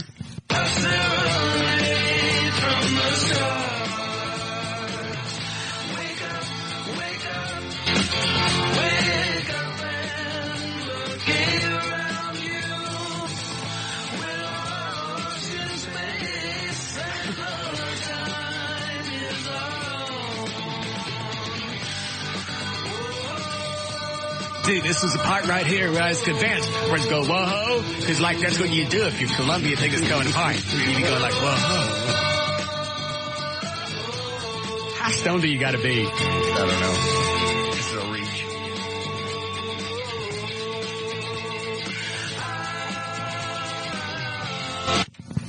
He's Steve Miller anyway. Yeah. Why not Space Cowboy or something at least? Whatever. Because he was stoned. Yeah, I get you. Okay, another way to picture what happens when a space shuttle traveling 12,000 miles an hour starts to break up 37 miles above the ground. As of yesterday afternoon, the FBI had collected 12,000 pieces of debris from the Columbia, scattered across 28,000 square miles, an area larger than the state of West Virginia. James Knoll, who's mapping debris locations at Stephen F. Austin University, said, quote, 10 years from now, folks are going to be walking around the woods and finding stuff. Tell you. It's amazing that that many different pieces fell and nobody got whacked. Yes, nobody got hit, no animals, nothing. I mean, we went through houses and stuff like that, but it really, especially with that nose cone. That was huge. Big piece. Because I think the way the guy described it, there were still things attached to it. It wasn't just a piece of the nose cone. It was some of the instrumentation or mechanics that were still attached to it. Yeah. Hi, good. They're finding little instruments and such. Joe Francis has made millions of dollars by videotaping young women peeling off their clothes. He says it's not porn, it's just Girls Gone Wild. Critics say the video series, which features cameramen and liquor-soaked crowds, real girls lifting their tank tops and pulling aside their thongs, exploits young women who do things they would never do if they weren't drunk. The videos are hugely popular, where they reportedly made $90 million in sales last year, and he signed a deal for a feature film, Girls Gone Wild, the movie. And Girls Gone Wild has helped redefine ideas about self-expression in pornography, as the mainstream success of such programming has diluted taboos about public nudity and brazen sexuality. These chicks got to sign releases before they turn those loose, don't they? They're drunk, though. They're like, just sign here, sure. But it's made it somehow, what they're saying is it's made it somehow more acceptable for women to get silly and show their breasts in public just because they see it on TV now. Before it was like, that's what bad girls do. I love those websites. I can't think of one right now, but it's co-eds. Yeah. It's not dog fart. What is it? There's one that's College F Fest. College F Fest? Yeah. Yeah, that's a good one. Have you seen those? Mm-mm. That's one of the few sites I'm actually tempted to spring the credit card. And what are the pictures of? It's MPEGs of like frat parties. Oh, okay. Chicks just gone nuts. They're puffing guys on the couch, getting naked, lesbian stuff, bumping clams. You think it's set up? I don't care. Oh, okay. Like that bang bus thing, that's a setup. And it looks at that and goes, wow, girls are really getting a van full of guys for $100. Yeah, that's fake. Captain Stabbing's real. That's right. That's real. Well, they're really on a boat. But I think he's really meeting chicks there near the water and talking them into going to his boat and having sex. No, he's not. It is. He's Captain Stabbing. No, he's not. He is. He's not doing that. That's why they want to have sex with him. It's the whole magic of having sex with a celebrity. He's got a boat and he's Captain Stabbing. Something about the water. Women do like to take their clothes off. Captain Stabbing knows. Mm-hmm. My new hero. John and Trey, I'd like to have Captain Stabbing on the show, please. Go to his website. There's got to be some way to contact him. CaptainStabbin.com. I think is it CAPN? I think like so. Captain Crunch? I always spin off of one of the other links, like the elephantlist.com. Hold on, let me look. And it's, Captain, STABBIN. CaptainStabbin.com. Yes. But you don't get your free pictures on that opening page, do you? Nope. There he is right in the middle. Captain Stabbin. Yeah, on his boat. Look at those yams. Look at that physique. What chick wouldn't want to have sex with that gut? It's amazing. When you go to Louisville in the Party Cove with all the big boats. Is Captain Stabbin there? He's not, but guys look just like him. They have these big 40 and 50-foot boats, and they all have some hot blonde with a thong on the back. They look just like that. It's Captain Stabbin. Hello? What are you still doing in here? Captain Stabbin. Captain Stabbin. Don't forget your goat. It's been a while since anybody has sued McDonald's, almost 2 weeks. So John and Cecilia O'Hara of Panama City, Florida, they claim, or will actually be suing McDonald's. They claim that John bit into one of those McDonald's ham and egg bagels and broke some teeth in bridge work. And because of that, he has lost all interest in sex with Cecilia, and the McBagel has ruined their marriage. They're suing for $15,000. And finally, do you want to hear this? It's Sweet Home Alabama out on DVD today. This would be cut number 1 on the audio thing if you want to hear it. Did you give it to me? Yeah. Candace Bergen on a difficult scene for her in Sweet Home Alabama. Keep reading. She had to call Reese Witherspoon basically a bitch. Keep reading. And so she called her a bitch there in the movie Sweet Home Alabama, which is being released on DVD today. It's not so easy to call, America's sweetheart, an ungrateful little bitch. Captain Stabbin I just tried not to back off of it, because if you don't really commit to something like that, it doesn't work. Here we go. Sweet Home Alabama. This is cut number 2. It's an actual scene from the movie featuring Candace Bergen and Reese Witherspoon. Andrew? Yes. Seems Melanie is wearing a skating rink on a very important finger. Your Honor, if it's all the same to you, I'd really like to... You're engaged? Nothing to make vote.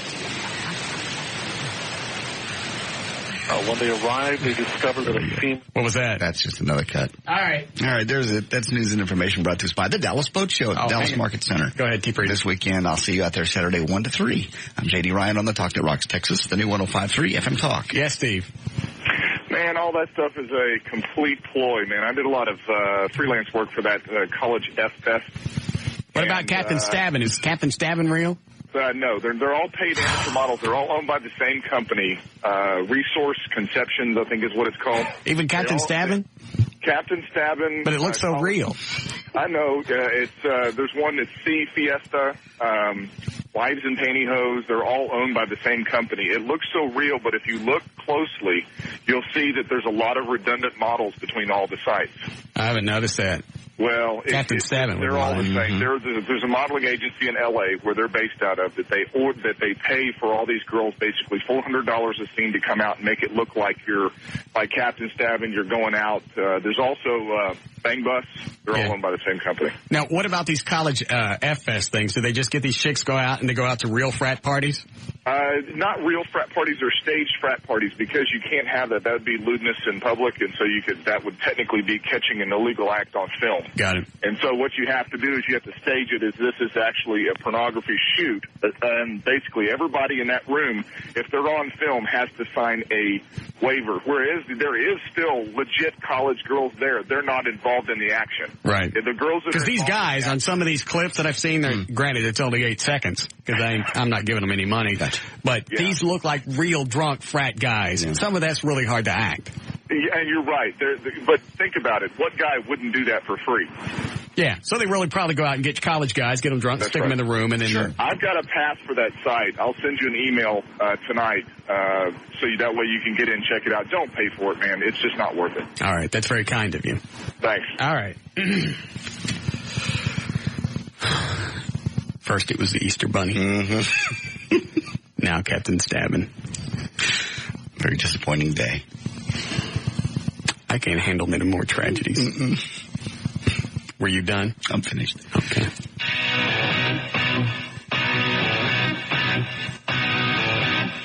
More of the Russ Martin Show coming right up.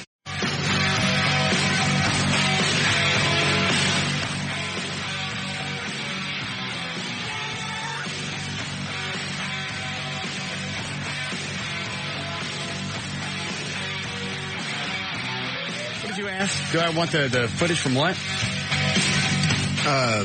The WFAA, you had asked for, try to get the audio of their Saturday broadcast. You still want it? No, I want Captain Stabbin.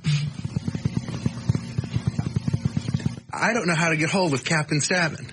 Go to the website, CaptainStabbin.com. There's his picture right there. His phone number's probably near it. Call him up. There's no way that's fake. Captain Stabbin's real. The College F-Fest and the other stuff, that's probably fake. It's Captain Stabbin right there on his boat. With his first and second mate. Yeah. Go get him. Captain Stabbin. Captain Stabbin. Just call information? Call information. Ask for Captain Stabbin.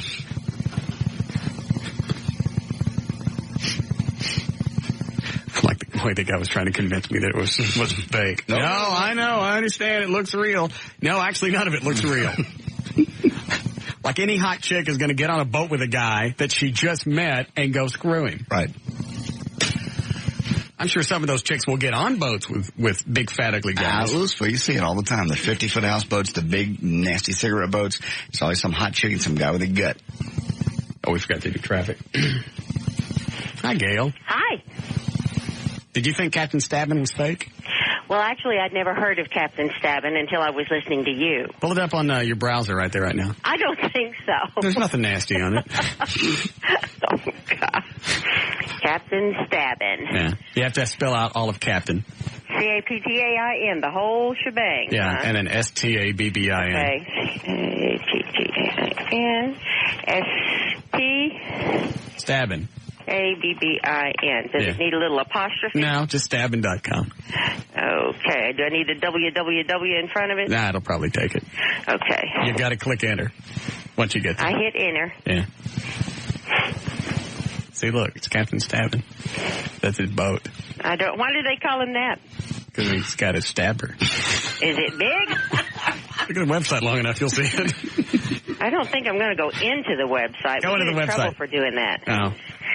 Captain Stabbin out section. Woo. Woo. I can't go into that. All right, fine. I'd get in trouble here. All right. What do you got then? Oh, well, now I got to go back to the other. I got traffic brought to you by KDAF-TV and Nextel and Keith Whitman. Let's see here. Northbound I-35 Simmons at 6:35 earlier, there was a stalled car. The car is gone, but it created a huge backup all the way back past the Loop 1235 merge. On eastbound I-30, East R.L. Thornton at Griffin, the right lane is blocked there just past the Mixmaster vicinity. In Fort Worth, on northbound Loop 820 at White Settlement Road, the right lane blocked by a crash. And there's also one on westbound I-30, the East Freeway before Oakland.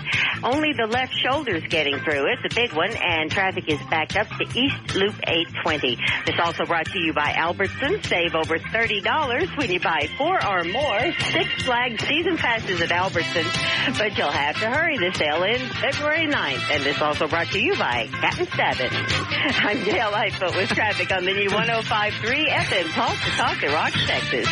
Thank you, Gail. She puts up with more guff from you. All right, 30 for the low. That's glimp. A glimpse from you. 30 for the overnight low down near freezing again. They say by Friday and Saturday it's going to be nasty. Friday some showers, and 32 will be the high.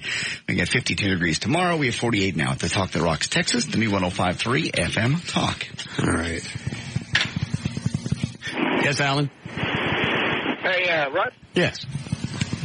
Hey, you gotta get him going, man. I'm tired of it. Who's that?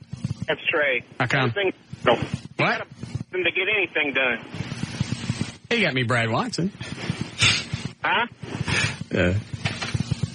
See, I couldn't understand the message on the screen because it just said Trey needs to go. I thought there was more to it. Oh, I see. Like, go get blah, blah, blah, or get this person on, and here's how you get Captain Stabbin. I didn't know that was a complete sentence. Mm-hmm. I didn't. Why are you still in here? Got 3 words for you. Captain Stabbin. Go get him. Call Chris at VertBiz.com. He'll help you find Captain Stabbin. Go. Chop, chop. Screw Batman. Now you want to be Captain Stabbin? Absolutely. That would involve getting on a boat. So. Yes, Dina. Good afternoon, Russ. Yes. Hey, I don't know if anyone ever called in yesterday when you commented on the reporter saying, at least they didn't die doing something they loved. Or at least they died doing something they loved, talking about the astronauts. Yeah. You made it sound like it was such a terrible thing to say. They were idiots. It's so easy to look at things in, black and white and just plain view. And, at least with this stuff, you never have to think that much. What do you mean you don't have to think that much? What are you talking about? First, I want to say that I listened to your show yesterday. You should go to CaptainStabbin.com. That'll make you feel better. In hope that I didn't have to hear anything about the tragedy. Wait a minute. You flipped on the radio yesterday thinking that you weren't going to hear anything about the Columbia? I didn't want to downplay things. You're stupid. The media goes into hyperdrive. Stupid. Super mode. All of the super what? And the only if and if maybe they had, maybe they hadn't. The families are going through so much. Are you even listening to me? Speculation. Hey. When the facts are known. When the facts are known, I'm sure that everybody, including myself, will be ready to listen. But right now, we don't want to what are you babbling about? We don't want to hear anything about it. How about Captain Stabbing? Due to seeing the challenge. And you know what? Let me tell you something. That whole phrase, shut up, shut up, shut up, shut up. To watch another landing. I have not watched another. All right, you're on hold. First of all, that phrase, at least they died what they love doing, that's asinine. It almost takes away from what they were doing. Well, I can, in a way, see both sides, which is you're trying. First of all, this is the first thing out of anybody's mouth, which means it required absolutely no thought, and they think it's going to be compassionate. It's retarded. It's not. Are you still babbling? To die. You're not even. Friends and loved ones watching you. I can't take all of this at once. First the Columbia, now the Captain Stabbing, and now this chick. Yes. You live a full life. Do you even know when you're on hold? You just wait. You just.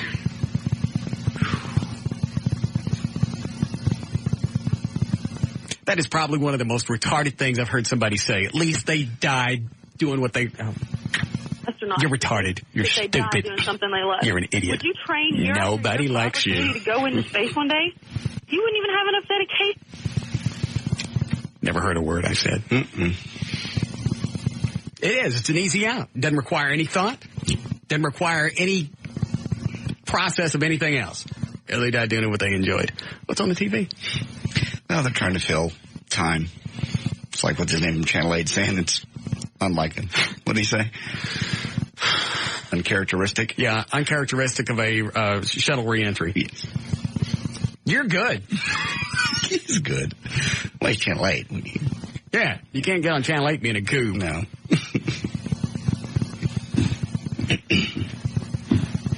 But why not say something like, you know what? At least they died serving our country. That's a lot better than saying, at least they died doing something they enjoyed. Well, today on Memorial, they said, pursuing a dream and it's always been dangerous. Pursuing dreams and knowledge has always been dangerous. They served their country in a time where nobody else gives a rat's ass about this country. Everything's self-centered. Kids don't even know who the true heroes are. They got no clue. No. These people died respecting the flag, the national anthem, and the term God Bless America. Give me some music, Eddie.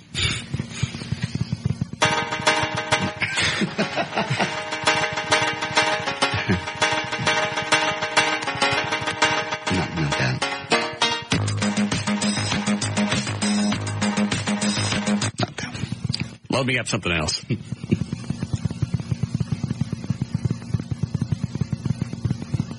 No.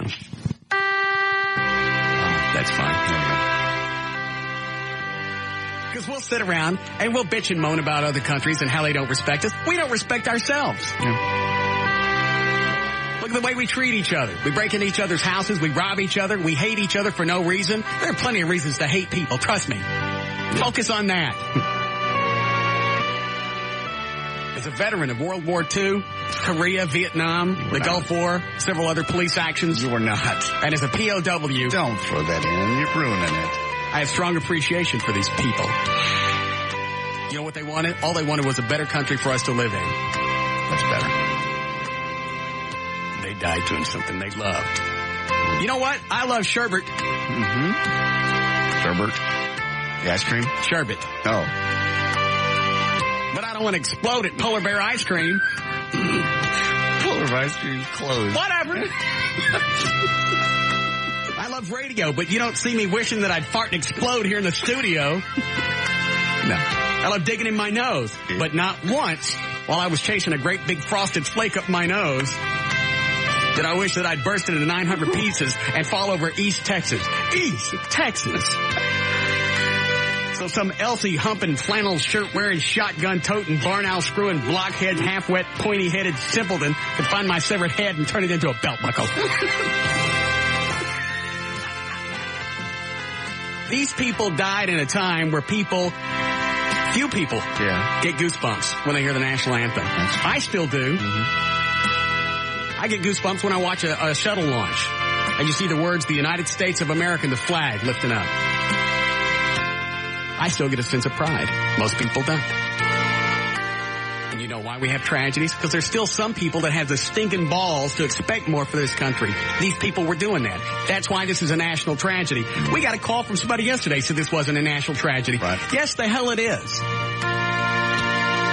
Anytime we lose somebody that's trying to do something for somebody else, that's a national tragedy. Whether it's a cop or a fireman or a swinging disc jockey like myself who served our country. You didn't.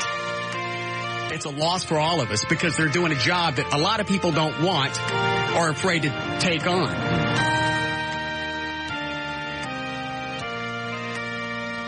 Normally I would give a rat's ass because I'm too self-centered and I'm too busy straightening idiots out. But instead of they died doing something they loved, how about they died as true Americans? Thank you. Very nice. Good night. Except the polar bear part. And feel free to go yourself. And with all our faults, may God still bless America. Idiots.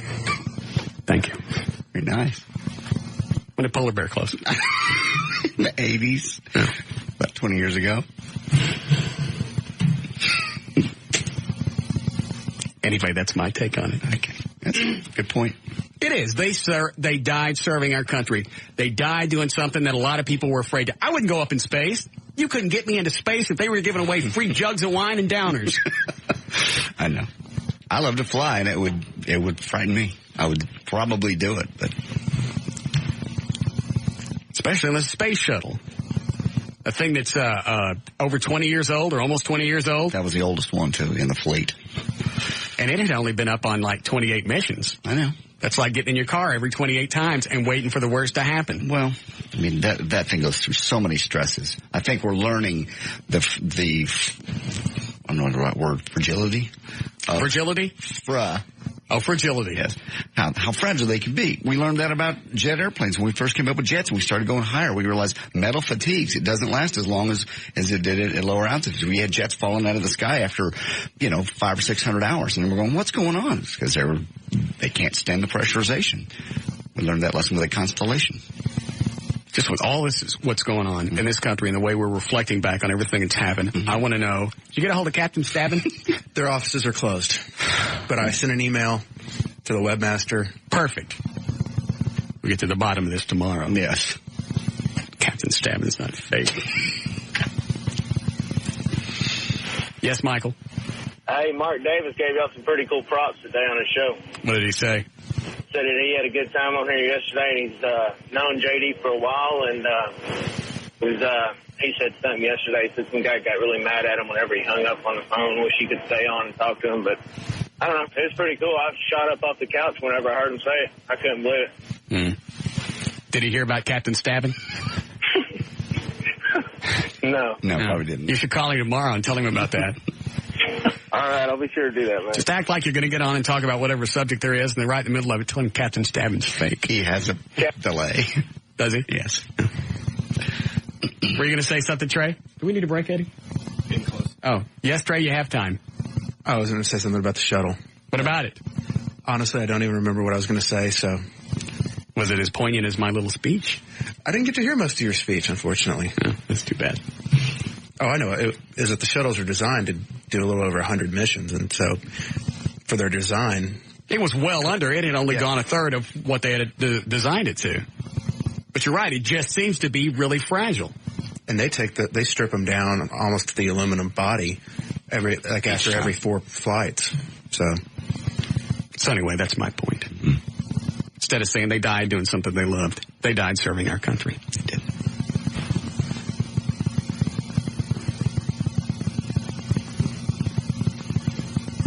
You think Captain Stabbin's really fake? No, I think he probably is. I think all those are setups.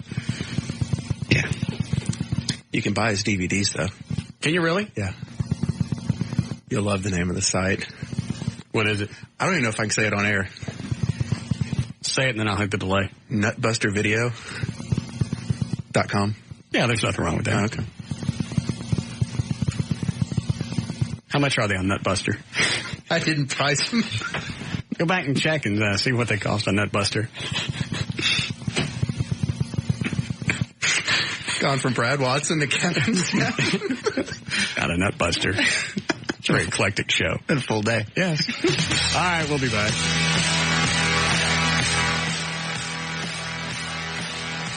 More of the Russ Martin Show coming right up. All right. Wait for me one time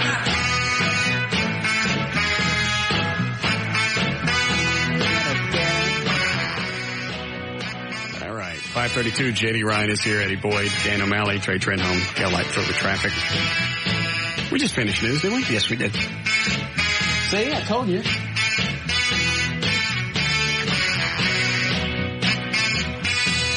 Yes, Lisa. I love you dearly, Russ, but you are so wrong with this patriotism stuff. These guys didn't die for the country. The Israelis didn't die for America. These guys were scientists. So? Well, if you think about it, they died for the whole world. The goobers in East Texas with this crap falling on their farms, they died. They're spread all over East Texas because they wanted to further the cause of humanity. It's called knowledge, Russ. It's called science. That's got nothing to do with what I just said. Did you listen to anything I said? Did any of it sink in? Yes, it did. You were sitting there. It's people like you that make me sorry that I served my country. It's not the country. They didn't serve America. America paid for it. I served my country for many years. You did not. Thank you. What? I even know. She laughed at you. How do you think? Never mind. Were you in here when I was bitching to the guy on the phone? No. I was. That was a good one. He was bitching at me about my military career. You were never in the military. Stop talking about it. Oh. What'd you keep him? Huh? Why'd you put him on the air? It was during a break. So he was mad because he was a veteran and... Yeah, he questioned my military career. With good reason. Shut up. Nobody needs your help. Okay. I don't even know how we got off on this other thing. The jackass comment. Yep. They died low. Just the fact that any jackass could come up with that. Put some thought into it. Tired of talking about this.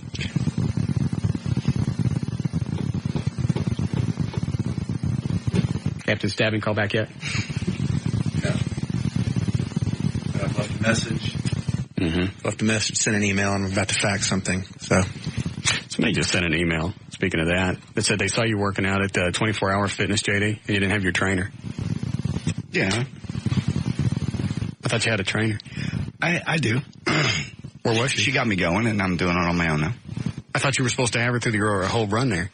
She basically got me going, and I know the routine. I know what I'm supposed to be doing now, so I just do it every day. I do the same basic reps and but in a personal night. But they're supposed to push you along. Yeah. The reason I'm asking is the email goes on to ask, did Joy make JD stop using the personal trainer? No. I wouldn't have thought that. He doesn't make my decisions. Where's your personal trainer? I've decided she still works there. Uh-huh. Sure, she's great. She comes over to train you? No. Why not? She's busy. Where's your personal trainer? She's doing other things. Joey tell you to quit? Not to quit working out. It made her a little uncomfortable. Quit it. No. I got the information, and now I can do it myself. Damn it. I hit the wrong button. I'll find it. It's the...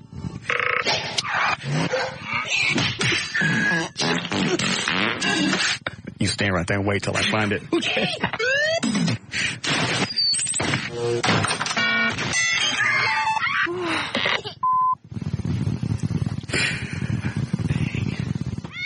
There it is. Oh, okay. Not at all. She tell you to stop using her? No. How come you're not using her? Because she's got other people she can train, and I'm just getting myself going. I'll probably get back with her soon. Hold on. Trey has his hand up. Yes? Well, from experience. Why aren't you out producing? I don't need you in here. Why are you interrupting me? why are you on my ass? I don't know. Why are you in here? Shouldn't you be out producing? Doing something? What were you hired to do? Were you hired to talk? What? I don't think that. You produce. No. What do you want to ask? Hurry up. I was just going to say, typically you get a lot more out of workout when you have a trainer, someone pushing you. And she got me going. But they have to be there all the time. That's the reason for a personal trainer. I'll tell you what your problem is. Hold on a second.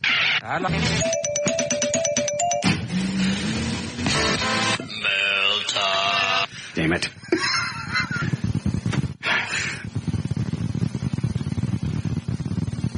Don't move. I'm not. I'm just right here.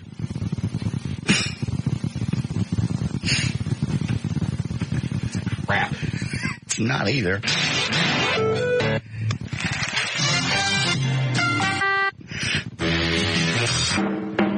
You're a pussy. Oh, okay. No. Hold on a second. I love the facility I'm getting. Yeah, you're a pussy and you stopped using her because Joy told you to quit. Pussy. No.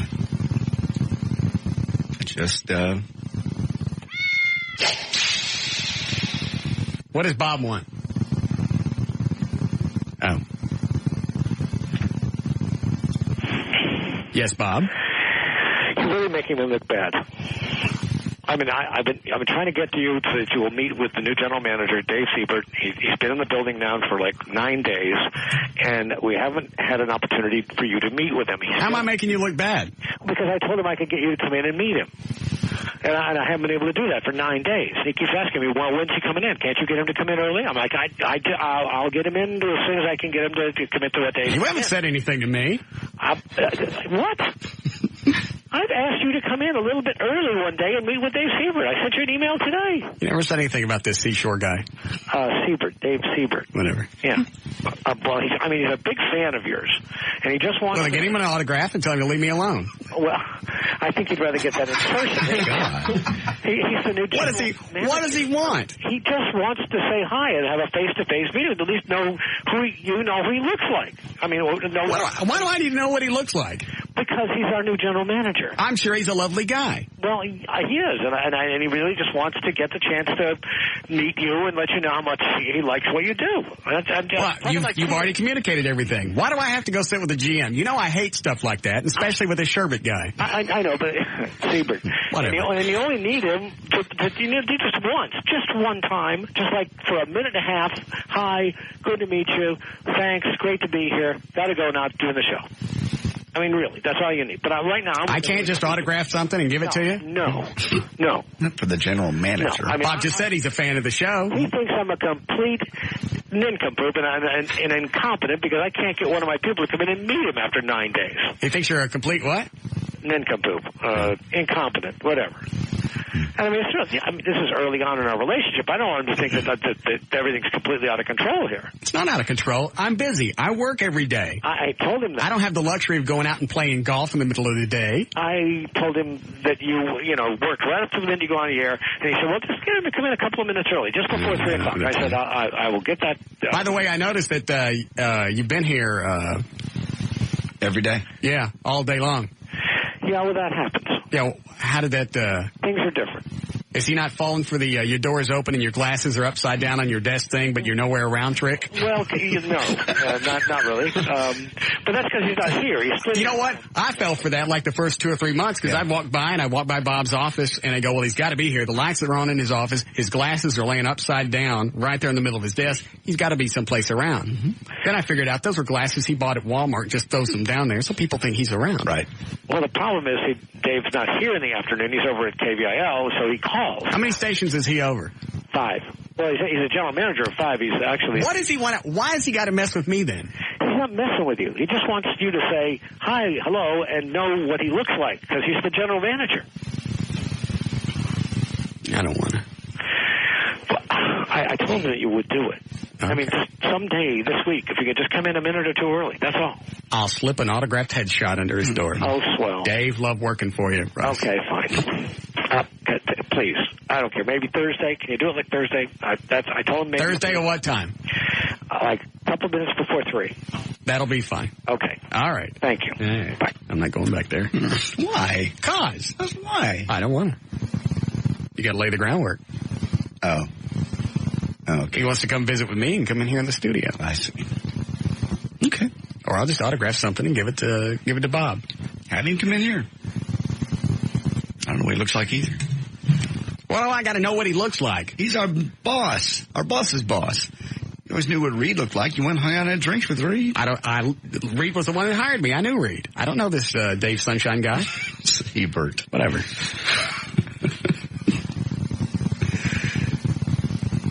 I don't like doing stuff with GMs. That's why I didn't do anything with Tom Shore, because Tom Shore was an ass. This Dave Siebert guy, I hear. Who else has worked with him? I forget who it was. I heard it was somebody else, but they said he was an all right guy. Good. But I don't want to go hang out. He used to hang out with Reed. Dave could be... Reed would buy me drinks. Maybe Dave will. You don't know. I've never met this Dave Shag Carpet guy. Siebert. Shag Carpet. Have him come in here. We can all meet him. Yeah. Do that, Trey. Set that up for one day this week. Just have Dave Seascape come in. Have him come in. Possibly bring us some paintings. Jesus. Oh, God. Bring us some paintings. And we'll visit. Okay.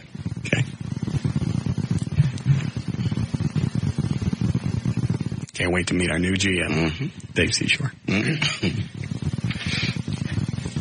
Yeah, Jana? Oh, JD, that stuff cannot be that good, man. Every woman has one. Yeah, why you let Joy screw you around? She's not screwing me around. She just told you to get rid of your personal trainer. Anything. I've decided on my own. I make my own decisions. Whatever.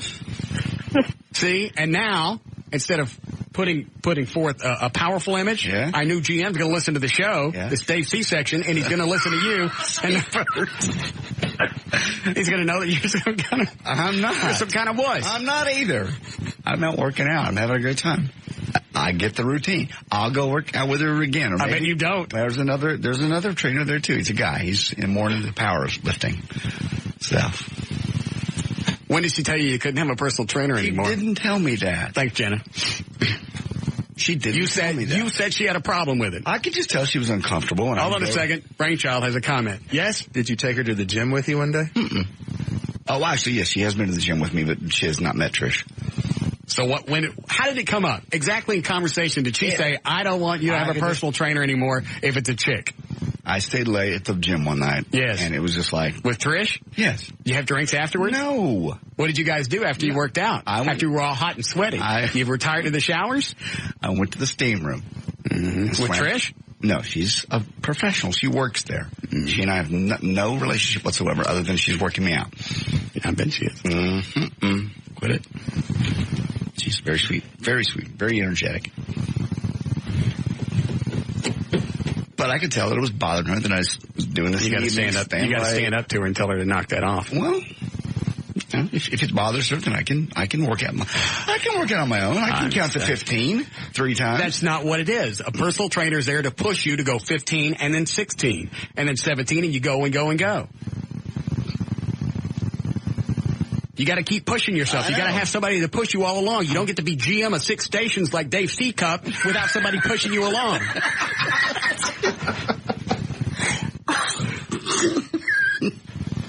Right. I'll make a note of it. Write me some C stuff, Eddie. I'm running out. I ran out at C-section. Yeah, Gene? You're the hero of every working man in Dallas. You're the only one I know can make your boss grovel. I just don't understand what the thing is with the meeting. He just wants to say hi. I don't. Well, then have him stop by. He knows where I am every day for 4 hours. Doesn't matter. He's in charge. If he wants to meet you, it's up to him. Yeah. So he needs to come by here. I'm busy. You know what? If I got up, thanks, Gene. If I got up every morning at 7 or 8 o'clock and did absolutely nothing until 3 o'clock in the afternoon, that'd be a different story. Right. But as soon as I get up, I start working on the show until I stop at noon, watch the news, go back to work, stop at 2, take a shower, come to work. Mm-hmm. I don't have any free time. He can come in here. Stop by. He's more than welcome to. I'd love to meet him here on the air. In my room. In your room, that's exactly. See, that's what the thing is. He wants to get me back there in his office behind that great big desk that he's got. Mm-hmm. Do this power thing. I don't think so, but it's not what it is. I'm sure he's a fan of the show. Uh-huh. But to meet this Dave C. Seagrams? See, Bert.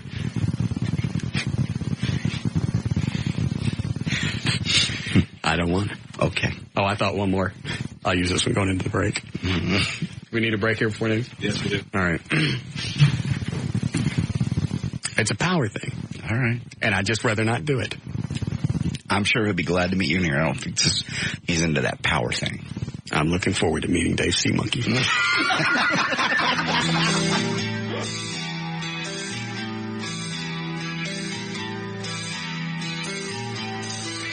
More of the Russ Martin Show coming right up.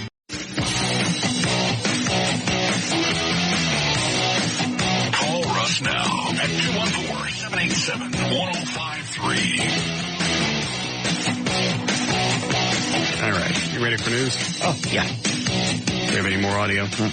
Oh, Eddie, what happened to that audio with the guy that started crying because he thought Trey died? He called and told us we could play this, right? Yes. All right.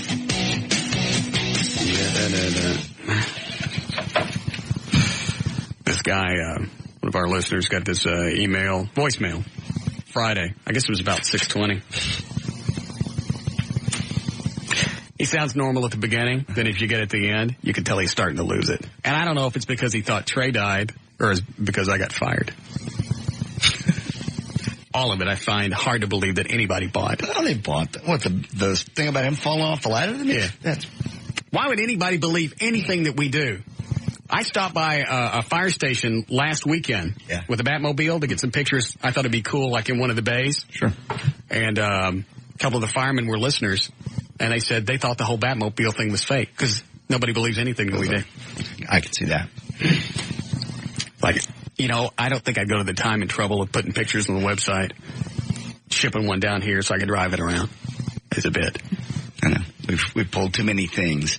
It's like the guys from the Navy we heard the other day. Anyway, Trey really does have a hall pass. Yeah, he does. Yeah. We really have a liquor cabinet. And a Red Bull cooler. All right, where does this come up? There it is. So anyway, this guy bought it. Okay. January 31st at 6:23 p.m. Hey, dude, I don't know if you're listening because it looks like it's about 6:20. You just probably went into work. They just killed Trey. It's just so South Parkish. Yes. It's just the way he's matter of fact about it. They just killed Trey. On the Russ Martin Show, they had him all suited up in that bouncy ball suit or whatever, and just as he was going up the ladder, they realized he didn't have his helmet on. And the ladder fell over and he fell on his head. See, I also thought people were going to catch that too. Oh, he's on the ladder, doesn't have his helmet, and then he falls off. You could see somebody in a suit full of balls trying to climb a ladder falling off. I know. Obviously, McNeil bought it. Mm-hmm. That's all that matters. And he knows better. He'd been on the golf course all day. Oh. He was alerted by somebody else. Oh, that's right. You're right. You're right. I forgot. Yeah.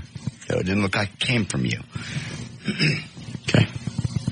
And, the ambulance and all that came, and right when they had him boarded up in the ambulance, he stopped breathing. And just right after then, Bob called up Russ and told me he's fired. And, they ran best of, and so they all went to Parkland Hospital. So I don't know. Damn. See what you do to people? You just love yanking people's chains. I don't know what he's twisted about. The fact that we all got fired or that Brainchild fell on his head. A little bit of both, I think. Just the whole tragedy of the situation. We roll it back.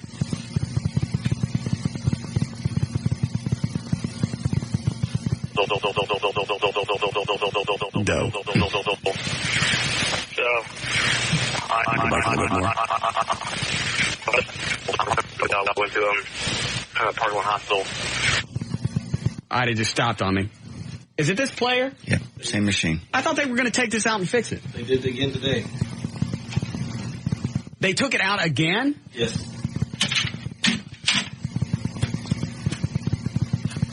I'm going to have a meeting with the new GM, Dave Cedu, and get this stuff in here fixed. See, Bert. Who's that? Dave Siebert's our new general manager. What happened to the Sea Dave? It's a watercraft.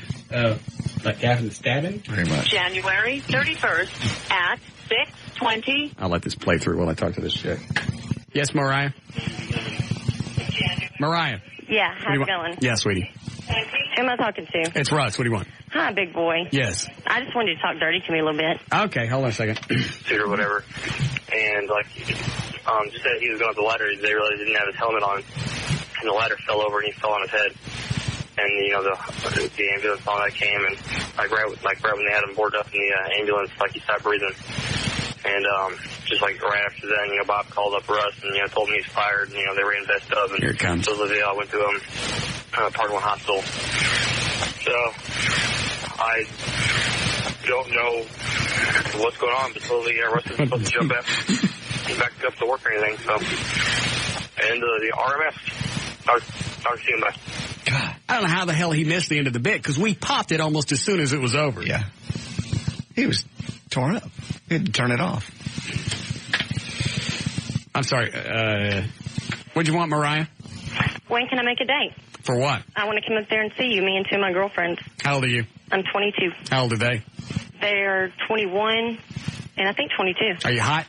I'm unbelievably hot. Well, that's good enough for me. Hold on. Dan, give her directions. No reason to run her through the quiz. She'll come up. She's dog. She don't get in.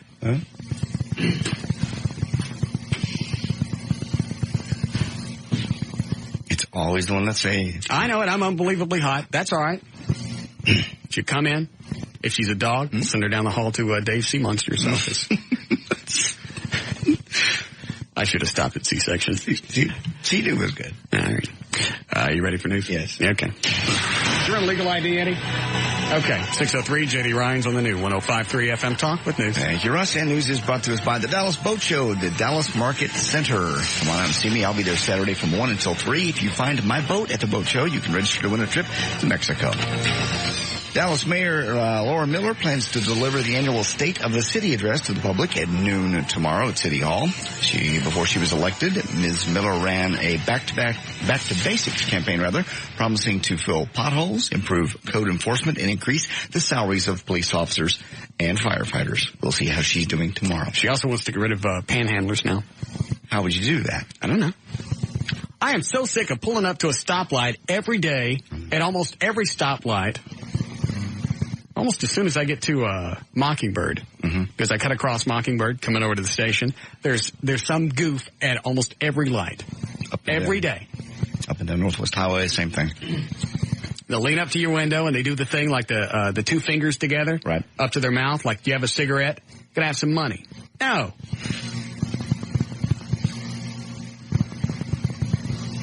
I'm sick of looking at them. I just don't know how you get rid of them. Lock them up. Well, lock them up in jail for what? They haven't done anything illegal. Standing on a street corner is not illegal. That's panhandling. That's against the law. Because some of these guys go back to their cars and houses after they were begging for money. I know. That's panhandling. I don't give them anything. I don't know how they exist. Are there really enough stupid people every day that will give these guys cash? Because they stay on the same corner every day. Apparently. And you'd think you'd see the same people over and over and over, and they'd get wise to your ass. Right.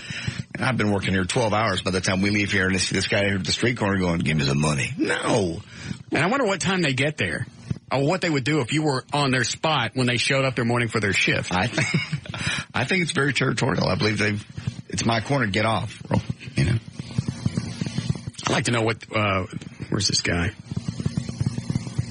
He's on Mockingbird, and it's the first light west of the tollway. Okay. I'd like to know what time he gets there. I'm almost tempted to drive down there one morning and try and beat him to the spot and see what they do if they come up and you're already there.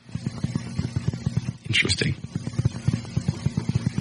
Or get somebody else to do it. I don't feel like going. Mm-hmm. We can get this one that's right out by the station here one day and bring him in here and ask. I don't want to ask him. I want to see what they do if you're already in their spot. Eddie, do we have anybody sent out to do that? I can line somebody up. I don't know what time they get there. Okay. I'll talk to a couple people and see if we can get somebody 5 or 6 o'clock in the morning. I would think that we get there before morning drive. You think? Yeah, that would make sense. Probably start at 7. Yeah, get somebody, get them a lawn chair, plant them there, stick a big dog. So it looks like they got all their stuff. And a recorder, because I want to hear what these jackasses say. Okay. All right. Why is she still on hold? Why are you still on hold? I don't know. You tell me. Did Dan give you directions? No. Oh. We're going to wait till tomorrow because I'm not going to be able to make it there by 7. Your show's over at 7. Where are you coming from? Hearst. If you're hot, I'll wait. Well, then wait. How long is the drive from Hearst to here, JD? 15 minutes. 15? Mm-hmm. You can make it in 15 minutes. I guess I can floor it. All right. Hold on. Dan, line 7. Yeah, it's straight down Airport Freeway. Yes. Okay, from Orlando, investigators yesterday arrested a registered sex predator. They say drove naked to a school bus stop and tried to lure a 15-year-old girl into his car. Thomas Ellis Brown, who's 53, was pulled from his car just outside the Cypress Cove Nudist Resort, not far from the bus stop. Maybe he was lost. No. The girl refused to get into Brown's 1992 maroon Chevrolet Lumina and instead used a nearby adult cellular telephone to call her parents to give the description of the car and the license plate. They stopped him a few blocks away. A 10-foot chain was wrapped 3 times around a boy's neck. Officers searching a home for drugs and a weapon found the 3-year-old boy chained by the neck to a bedpost. Was he alive? Yes, he was alive. Is he okay now? He's okay now. All right, I'd like to check before I say this. Why does this stuff make the news? Well, because it's a toddler found chained by his neck to a bedpost. Where was Channel 4 when I was getting split in half when I was a kid? That didn't happen. This is the only difference. This actually occurred in Chicago. I got locked in a closet. No, yes, I did. Yes, you did get locked in a closet for a few moments sitting on a chair. No, not for a few moments, for a few hours. Because I wanted to watch Hercules. I don't really think. Was that really the reason? Yes. How could I remember something like that? She has admitted to locking you in the closet, but it was probably you were misbehaving or running around the house. Or one time I got up on the counter so I could get to the clock. Yeah. And I moved it because Slam Bang Theater came on at like 11. Or there was a show I wanted to see at 11. Yeah. So I thought if I moved the clock ahead, it would come on sooner. Okay. She caught me doing that. She pulled me off the counter, and that's when she got the cheese graters, got all the skin off my back, and then zipped me with a high karate. She did. No. She did? No. His foster mother, Mary Bryant, said the boy was chained because he stole food. She and the boy's foster father, Melvin Bond, were charged with misdemeanor child endangerment. The boy and 4 other children living in the home have been removed. At a directors' meeting of the Canadian Baseball Hall of Fame and Museum, it was decided that a new policy would not be implemented that would disallow nominations for individuals who are on the Major League Baseball ineligible list, i.e. Pete Rose, the National Baseball... They going to let him in or not? They're going to vote on it. The National Baseball Hall of Fame in Cooperstown implemented such a policy back in 1991. Therefore, the nomination of Pete Rose will run the normal course of the selection process. Along with 45 others. They have the big ceremony will be announced, and all this will be announced Saturday, June the 28th. Canadian Baseball Hall of Fame and Museum. Screwy. Why? And his Mo Howard haircut. There's no reason why he should be in first before shirtless Joe Jackson. Shoeless. Whatever. What is your deal with this guy? This Jackson guy? You never saw him play. You don't even know what he looks like. I followed his career. You weren't alive. He was involved in a scandal in the 1919 World Series. Okay. It was a black sox scandal. Obviously before they took his shoes away. No. He was never found to be an active part of the scandal. Okay. He was banned for life. What? Even a jury found him innocent. Why do you care? Because it's not fair for Pete Rose to be in and pantsless Joe Jackson not to be inducted. Jesus. Whatever. Yeah. 13 seasons. Yeah. Years of service. 1,330 games played. You don't follow baseball. How do I know all this stuff? 356 batting average. Yeah. 785 RBIs. 54 home runs. Mm-hmm. 873 runs. I got you. Over 1,700 hits. That's a lot. 202 stolen bases, and he wasn't even black. 307 doubles, 168 triples. So they even called his glove where triples go to die. Did they? Yes. He should be in the Hall of Fame, you think? No reason why he should be banned from the Hall of Fame. They put Joe Jackson in. Yeah. Shoeless Joe Jackson. You know why they call him that? He played barefoot. He did not. One of the few Major League Baseball players to play barefoot. Trey, did he play barefoot? Even let his toenails grow out for traction. It's okay, never mind. No, he didn't. Yes, he did. That's where the name Shoeless Joe Jackson came from. No, doubt it. Seriously. Trey don't know. He hadn't followed his career. Do you know all the stats I rattled off? I had seen them before, but no, I didn't memorize them like you have, so expert. Because I'm a big Joe Jackson fan. Obviously. Do you even know? Well, he's dead and they're not going to induct him, so maybe it's time to let this one go. No, it's not. They might one day. No. Commissioner Landis was a jackass. He was the one that banned Joe from, and also 7 of his teammates banned him from baseball. And took his shoes. No, no, I don't think they took his shoes. That's when he had to start letting his toenails grow out for traction. Jesus. It's one of the great travesties in baseball history. You may be right. You've never given a rat's ass about baseball, ever. Much less somebody that was dead for Now years. I have a cause. You don't let Pete Rose in if you're not going to let in Joe Jackson. Okay. Well, maybe they realized they made a mistake with Joe Jackson not letting him in before he died, and they don't want to make that same mistake with Pete Rose. Pete Rose doesn't deserve crap. Well, this is just... Plus, Pete Rose is he's in one of those weird positions to where he hasn't admitted he was gambling. Hold on.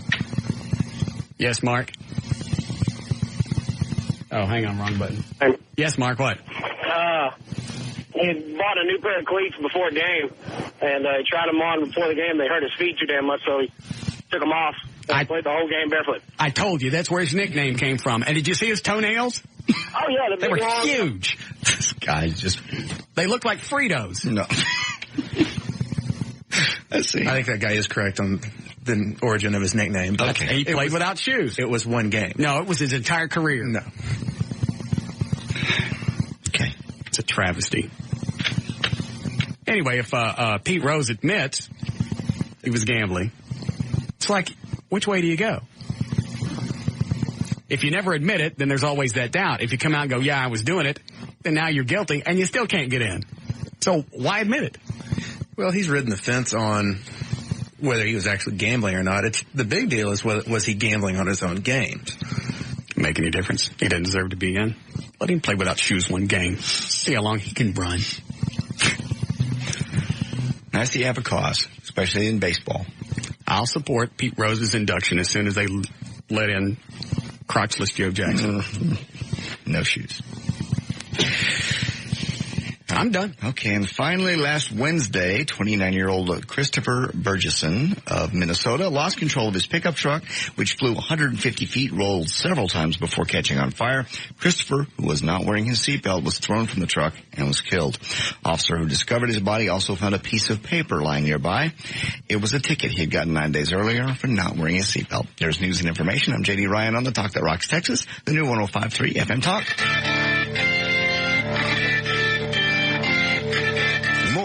Russ Martin Show, coming right up. I'll see you in the pooper buddy until I hear you squeal. If it hurts at first, that'll pass, and then you'll see how good it feels.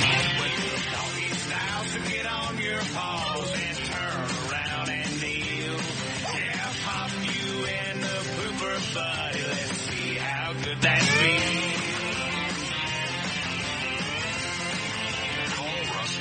At 214-787-1053. All right. Let's do one more. Let's do one more check on traffic. And with the check on traffic, it's a lovely Gail Lightfoot. Thank you. This is brought to you by the Texas Lottery. On westbound 635 LBJ before Webb Chapel Road, there's an injury wreck. The HOV and the 2 left lanes are blocked. Traffic stacked up to the tollway and beyond. And on the eastbound side, traffic is really, really slow from I-35, which is right in my way. Southbound Loop 12, Walton Walker, just before Grawweiler, there is an accident. And southbound I-45 on the downtown overhead at I-30, there's a stalled car blocking the right lane, causing you back up to Woodall Rogers. Every Tuesday and Friday, there's another chance to win Texas Two-Step from the Texas Lottery. Jackpots start at $200,000 and roll until somebody wins. So play Texas is two-step today. I'm Gail Lightfoot with traffic on the U-1053. FM Talk to Rock, Texas. She's good. Yes, she is. I tried to break her up 3 or 4 different times. And the answer is no. Tim never did it there? Did he? I'm not talking about that. Did he ever try? I'm not talking about that. Did Gail? Did he? It's not important. Yes, it is. I'm not talking about it. My, look at the time. I gotta go home. All right, tell Tim I said hey. I will. All right. Bye. Cold again tonight, 30 for the overnight low, 52 tomorrow's high. We are at 48 now at the Talk That Rocks Texas, the new 105.3 FM Talk. What are you looking at? We just missed the Chinese New Year. I was looking up what year you are. You're the year of the rat. 1960 was the year of the rat. Rats are said to be imaginative. This is pretty accurate. Imaginative, charming, and very generous to those they love. That's not accurate. Yes, you are. You're imaginative. You're charming when you want to be, and very generous to those you love. Not to everybody, although they do have a tendency to be quick-tempered and overcritical. They are supposed to make good writers, critics, and publicists. What year was Trey born? What year were you born? 74. What is that the year of? 74 is the year of the tiger. Oh. Let me read about tigers. That's not as good. When were you born, JD? I was 56. What was that year of? Monkey. Was it really? Uh-huh. Tigers are said to be bold and adventurous. They are bestowed with initiative and... Oh, that's bold. Let me look at monkeys. If you were born in the year of the monkey, you are very intelligent, well-liked by everybody, and you will have success in any field you choose. Read the right one. That's what it says. It is not. Right there. Read it. Where is it? If you're born in the year of the monkey, you're very intelligent, well-liked by everyone, and have success in any field you choose. That's right. You melonhead. And I have had success in any field I choose. Flying, movies, television, radio. Why are you still doing movies then? Because I don't want to. I'd rather be here with you. Nice save. Like that? Bonzo. What are we playing today, Eddie? What was it we didn't get a chance get around to yesterday? What did I tell you? Oh, okay. Yeah, those were good ones. Line me up 3 if you would, Dan. Thank you. Yes, Keith? It really amazes me that nobody's even gotten to you yet. I can't believe you get away with this. Gotten to me how? Maybe a bullet in the head or something? Are you on a speakerphone? No. All the people you've pissed off, constantly. The gays, the blacks, the Mexicans, fat chicks. And yesterday you said you saw God, he looked like Bert Lundquist. That's good. What the hell do you think you are? I'll have to bet that all the way home. And heaven looked like Skillerns. How could you... You don't know what God looks like? You don't know that I really died and went and saw God?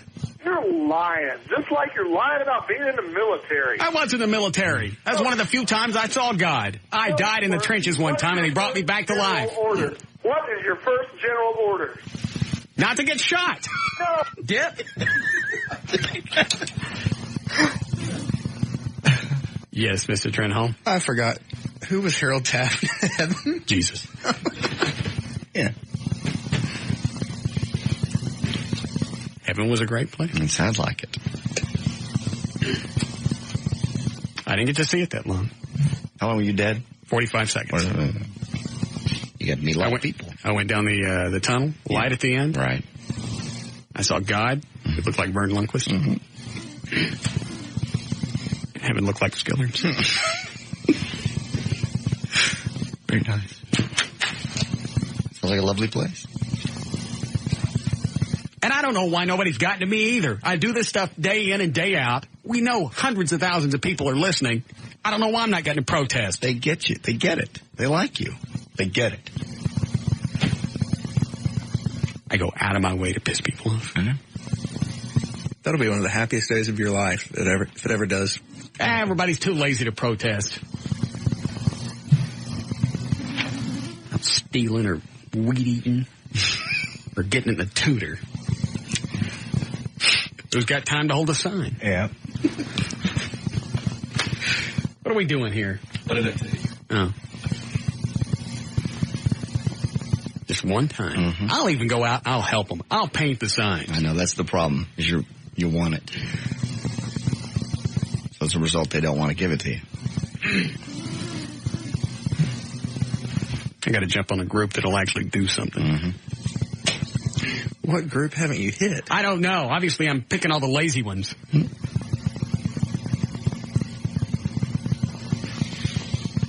All right, everybody lined up. Nobody on cells?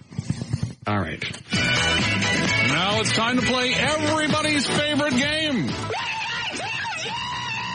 And here's your host, Russ Martin. All right, let's get our contestants on the phone. Eddie, welcome to the show. What do you do for a living? I do data entry. Data entry, all right. And what about you, Chris? Not Chris. David, what do you do? I don't do anything. Mm-hmm. And Jackson? Warehouse work, man. All right. Also, something else I forgot to point out earlier. Joe Jackson got that Grammy for stepping out. That's another reason they should put him in the Baseball Hall of Fame. That was the 80s. He was long dead since then by then. The one you're talking about. Joe Jackson. The whole song was about stepping out without shoes. No. What are we playing for? No, it wasn't. Yeah, it was. 4-pack of passes to the Dallas Winter Boat Show. I'll see you out there Saturday at Dallas Market Hall. It's January 31st through December the 9th, and a gift certificate for 12 months bronze level web hosting from BurtBiz.com. All right. Everybody know how to play? Oh, yeah. Yep. Everybody hear me okay? Yep. All right, here we go. You know the answer, say your name. Your name is your buzzer. Make sure you speak up good and loud.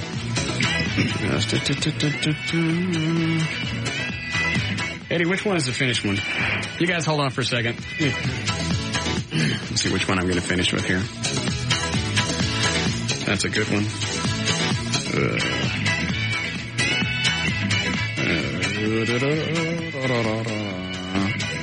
That's a good one.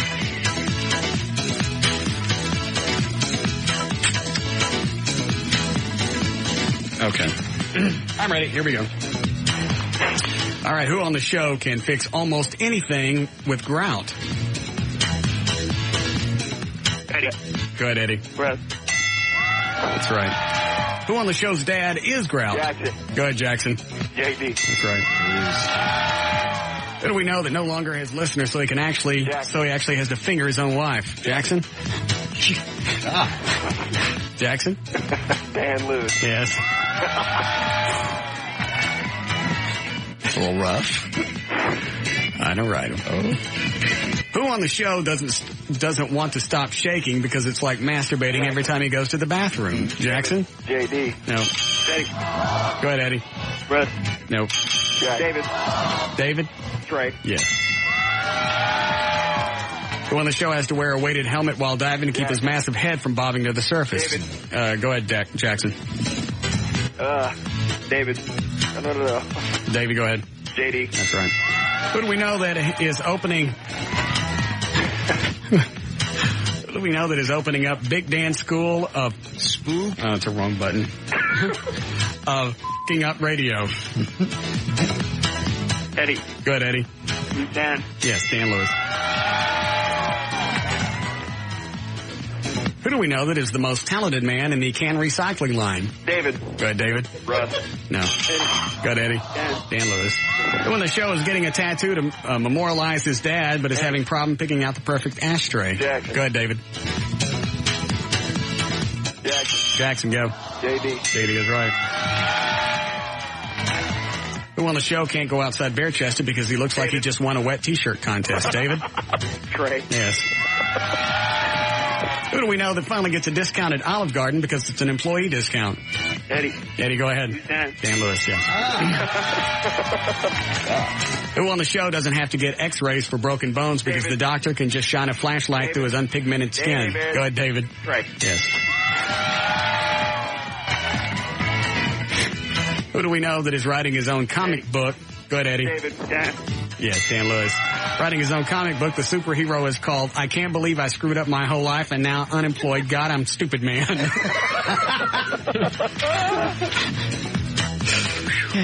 Almost done. Let's see which one I'm going to fish with. Who just got a shipment? Who's getting a shipment? What was that? I don't know. We're almost done. Who on the show is trying to land a new endorsement for Revlon's nipple shaping David stick? Jackson. Go ahead, David. Trey. Yes. And finally, who on the show got a Batmobile? Jack. David. Go ahead, Jackson. Good. Just in time to fight off his new arch nemesis, the shaky, transparent man with hypnotic nipples. Russ is right. Who won, JD? Or what's the Jackson score? had 4. We have a problem. Eddie and David tied with 5 each. Do we have 2 things to give them? Yes, we do. All right, give them both something. They can both win a 4-pack of passes to the Dallas Winter Boat Show at the Dallas Market Hall through February the 9th, and 12 months of bronze-level web hosting service on birdbeers.com.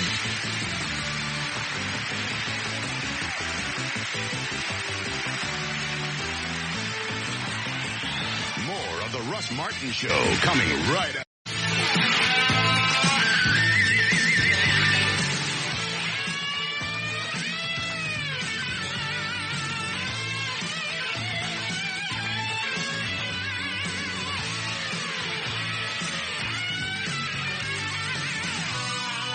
Well, let me see it. I haven't listened to it since we did it last Friday. Is this straight off the air? Yep. This isn't what we concocted before it hit the air. No, this is everything. All right. You want to hear this? Yeah. It's audio of Trey falling off. It's genius. I can say that because I had nothing to do with it. Yeah. But you were in on the shtick because I was in here the whole time the thing was playing. How much of it is it, Eddie? Is it the whole thing? It's the whole thing. It's 9 minutes. Oh, I don't want to hear the whole thing.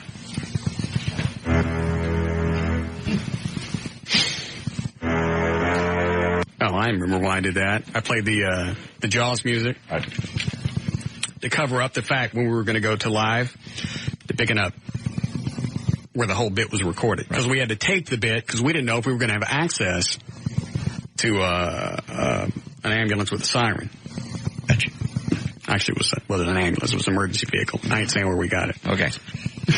But we couldn't run the risk of starting the bit and it not being available. So we had to tape it. We taped it a couple of weeks early. So I thought if I played the music, it would cover up when we went to live to record it. Makes sense. I got one real quick traffic thing that just came in. What? If you're on LBJ westbound, 635, right before Webb's Chapel, there's an injury accident. The HOV and the left 2 lanes are blocked. Traffic is crawling all the way back from the tollway eastbound. The HOV lane is blocked by emergency vehicles. So basically it's blocked both directions at Webb's Chapel. Thought it was Webb Chapel. Webb Chapel. Guy have an S or not? No. So why do you say Webb's? I don't know. I know why. But it'll hurt your feelings. Eddie's on his way outside. I just saw a trader in the break. He looked ridiculous. Yeah.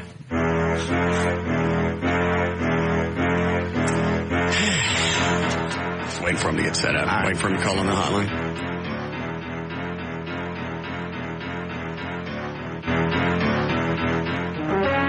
Is that him?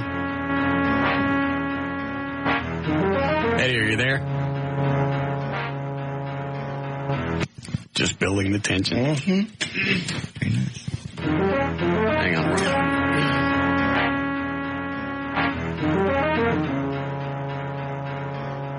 Eddie? I'm here. All right. Okay, we got the ladder set up, and he is getting ready to go up. How tall is the ladder? Look at that. Seamless. It was beautiful. A genius. You are. Radio drama. Somebody help me bend over and see if I can sniff my dookie. There's no reason there's no way it could still steam. Ladder. 8 to 10 feet, I don't know. It's taller than me. He almost falls off right away, though, right? Yeah. All right, that'll be good. Go ahead and go up. It's a little hesitant, but he's... Does he have his helmet on? No. Somebody needs to get it. Somebody needs to get the helmet. Okay. It just stopped. Why does it keep stopping? I don't know. I want the CD player out of here. I don't ever want to see it again. If they can't fix it, I don't want it in here. Quit hosting his ding-dongs here tomorrow instead of that. I got a better chance of playing a bit on something from Hostess than I do from Denon. Now I got to start again. I understand. See if I can fast forward on this one. Reminds me of the time Ron Chapman took a tape machine out and threw it down the hall. While he was on the air? Yes. On the air? On the air. I mean, with the mic on? Yes. He said, Jody, open the door. You heard him go, whoom. Now, and he continued. How come I ain't never done that? I don't know. Oh, we just shoot stuff. Yes, we've shot things. Hey, Did I go too far in? Trey.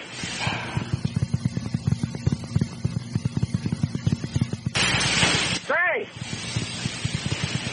This was right after he fell off, right? All right. I don't know what, I mean, when he just fell. I mean, it wasn't anybody's fault. I got it. Trey. Eddie, ask him if you want me to hit a commercial or something? Eddie. Jesus. Just don't move his neck. Don't move his, because the way he landed, don't move his neck. See, this is also where I thought we were going to get busted because anybody else would just go into stop set. There's no reason not to stay on live if somebody really got whacked. I think if somebody really got whacked on this show, I believe you'd keep the mics open. I really do. Okay.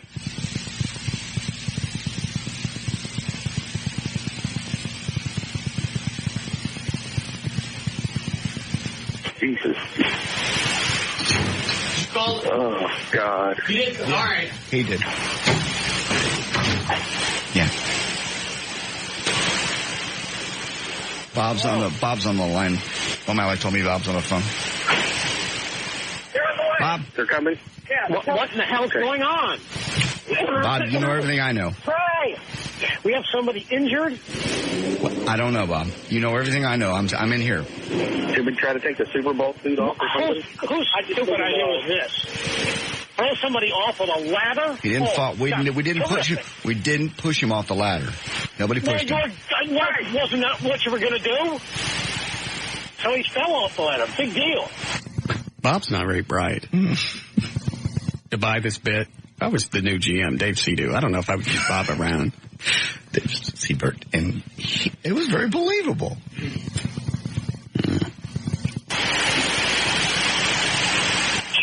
God. He knows all the crap. What's going on? Hold on a second, Bob. Wait a sec. I got too many things going on. Hang on a sec. Wait. Oh, man.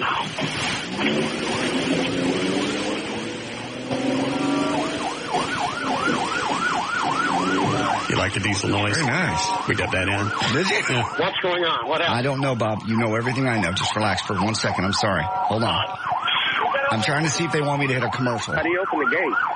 Can we run through it? We got to do something. What in the hell's going on? Trey fell down off the ladder. Yeah, that's all right. You know everything I know. Hold on. Sorry. And then we dub in the radio noise in the background. Oh. Yeah.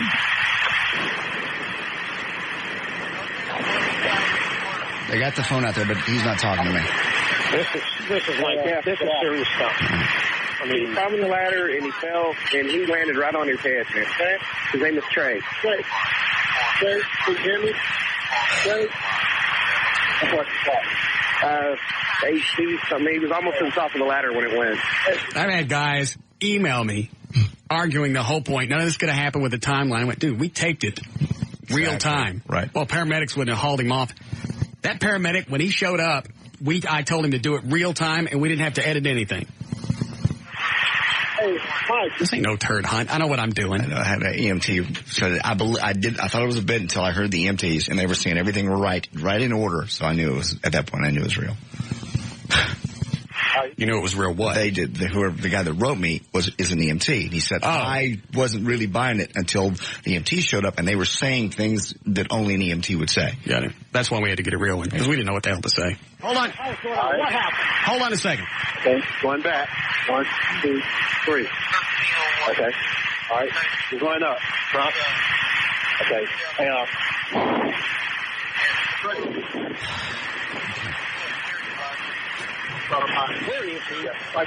They're in the back of the building behind the shed. What happened? I don't know. I didn't see it happen. He fell off the ladder. You saw him, though, didn't you? What? You saw him. I did. Yes, they're taking him in. Hold on a second. I got people there, Bob. Both go, all right? you have somebody to come to the hospital with us? Yeah, I can find somebody. Okay, you can go find somebody because we're going to have to go pretty quickly. Because it doesn't look good. Okay, I'm right back. We have to break here? All right. Back, and we'll milk the rest of this until 7. More of the Russ Martin Show coming right up. What was the chick that just walked by the window? That's the chick that wanted to come up and see you. Where's she going? She's going to the bathroom. And who's walking her around? I believe Lee is. Oh. Is he? I thought she was coming with 2 friends. Yeah, where are her friends? I don't know. She rushed to get here before 7, so I guess she couldn't. Her friends couldn't make it? Yeah. I had my glasses on. From what I could tell, she was a dark blur that looked cute. Yeah, she's very cute. Mm. Is she Dan? Okay. Oh, we'll play the end of this. We'll get back. Or we'll talk to her when she gets back from squatting.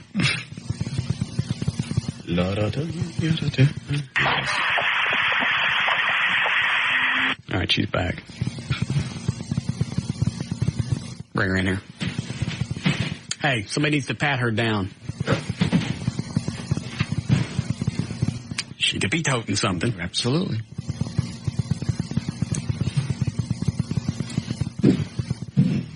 Wow. I'm nervous. What are you nervous about? That's my idea. This is my mom and her boyfriend have been trying to get me to do this for years. You are cute. Oh, thank you. You're cute, too. Why are they trying to get you to do this? Because he loves you. We have to listen to you every day for like 3-4 hours. Seems like 10 hours, but... Who is he? My mom's boyfriend. Oh. How long have they been dating? Years. Mm. He ever hit on you? No. You're pretty hot. So are you. But I doubt he'd hit on you. You might. You might. You ain't seen my tutor. Sometimes it tempts me. Mm-hmm. When I start sitting on groceries. You'll know I had to get ready on the way here. I was sitting around drinking at home. I had no intentions of coming up here. So I'm doing my eyeliner, my mascara, everything in the car. I almost lost an eyeball to come see you. Where are your friends? Gotta appreciate that. Well, they're still at work. Mm. So it's really short notice. I told you tomorrow would be okay. Tonight was fine with me. I got no plans. I was hoping I wouldn't make it here in time. And maybe you'd be off air. I can still meet you, just not on air. What are you wearing? Ooh, it's Mary Kay. It's, something. I like it. Mm-hmm. Very nice. Fresh. You can't have it. Obviously, there's a lot of it if I can smell it all the way over here. Not that bad, actually. Can you smell it? Mm-hmm. Oh, yeah. We can smell it. Okay, well, maybe it's just good perfume. Is it free? No. That's when I wear a lot. Is anything? Yeah. If it's free, I just douse it on. Yeah. You said I was going to be a dog. That almost made me not come. Who does she look like? Sort of Jessica Alba-ish? Who do people tell you? I don't really. Nobody ever tells you anything? Julia Roberts, Jennifer Aniston. And I don't agree with either one, so I don't even know why I'm repeating it. Back up. Let me see your tutu. Can I see yours next? Mm-hmm. My tutu? Turn around. Bend over. Bend over. I want you to bend over first. You're not even comfortable. Oh, he'll show you. What? He'll show you. You want to see the hole? Yeah? He'll show it. Don't. God bless. You know what? I think the underwear I got on, I ain't even got to drop them. Just 1 week. Without seeing your butt. JD, do I have a hole in my underwear? I don't want to look. I haven't tanned. I'm not showing you anything. That's okay. I like white guys. Oh, no. I'm sorry. Screensavers you put on my computer. Yeah, that may be the next one. Just your big...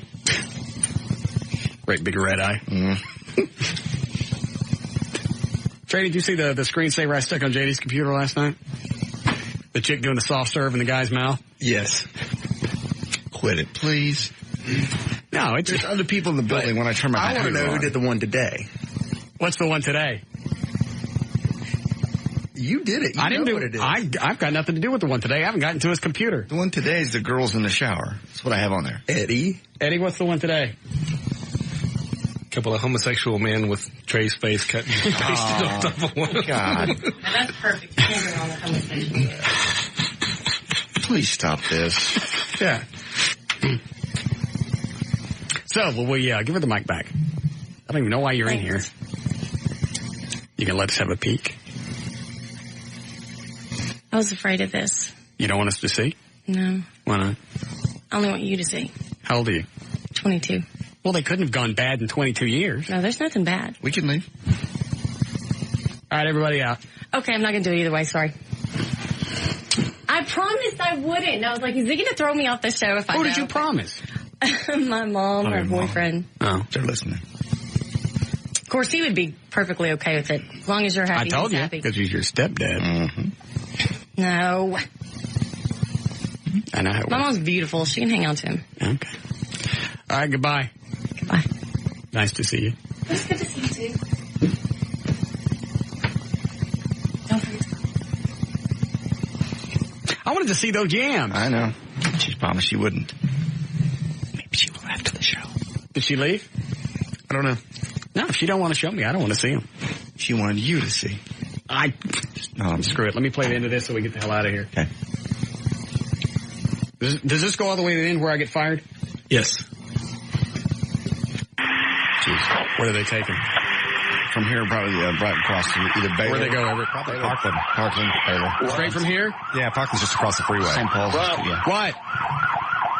This is serious. This is big. I understand that. We're good.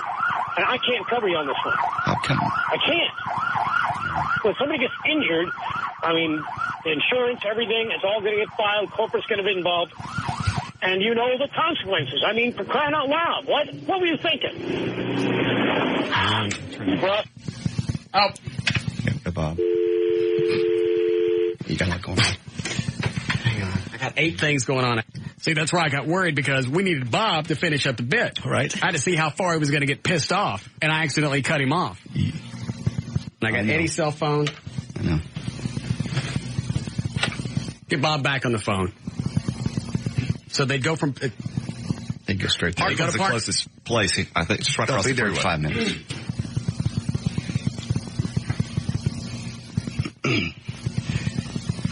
Did he say stop breathing? Right at the end he did. Oh, that was good. I'm sorry, that was nothing short of genius. Thank you. And I flunked acting in college. I know. Eastfield. I know. You hear it again? I'd love to.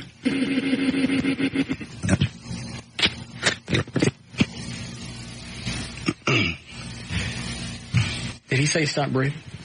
Right at the end he did. Yeah. It'll be fine. Bob? What? We're gonna run like a best of. We're gonna go down to Parkland. Well, I would certainly hope so. I'm heading that way, too. What? You're fired. I told you that. Did my phone hang up before I told you that? I didn't hear it. Well, you've left me no options. You have no options. You want me to You're just... fired. All right, so I'm You're leaving. done. When I'm leave now, I don't come back. You do not come back. Gone.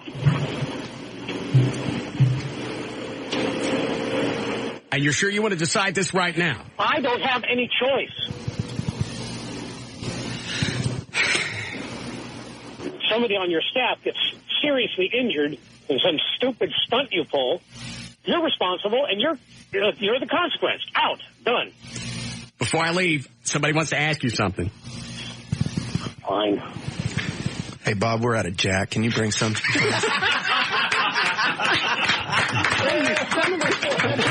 son of a bitch. I don't believe it. That's what you get for playing golf today, jackass. All right, do the plugs. Let's get out of here. All right. To learn more about the Russ Martin Show, email us, or for details on the Listener Foundation and police and firefighter posters, go to russmartin.com. To instant email us during the show, send it to studio@russmartin.com. To see Trey and his website, TreyTrenholm.com. To find Eddie on the World Wide Web, it's EddieBoyd.com. To visit me, JohnDavidRyan.com. Let's see here. Limousine service provided by Ultimate Limousines. Call George at 214-543-3736. And the official site for the Talk That Rocks is 1053fmtalk.com. All right, we'll see you guys tomorrow. See ya.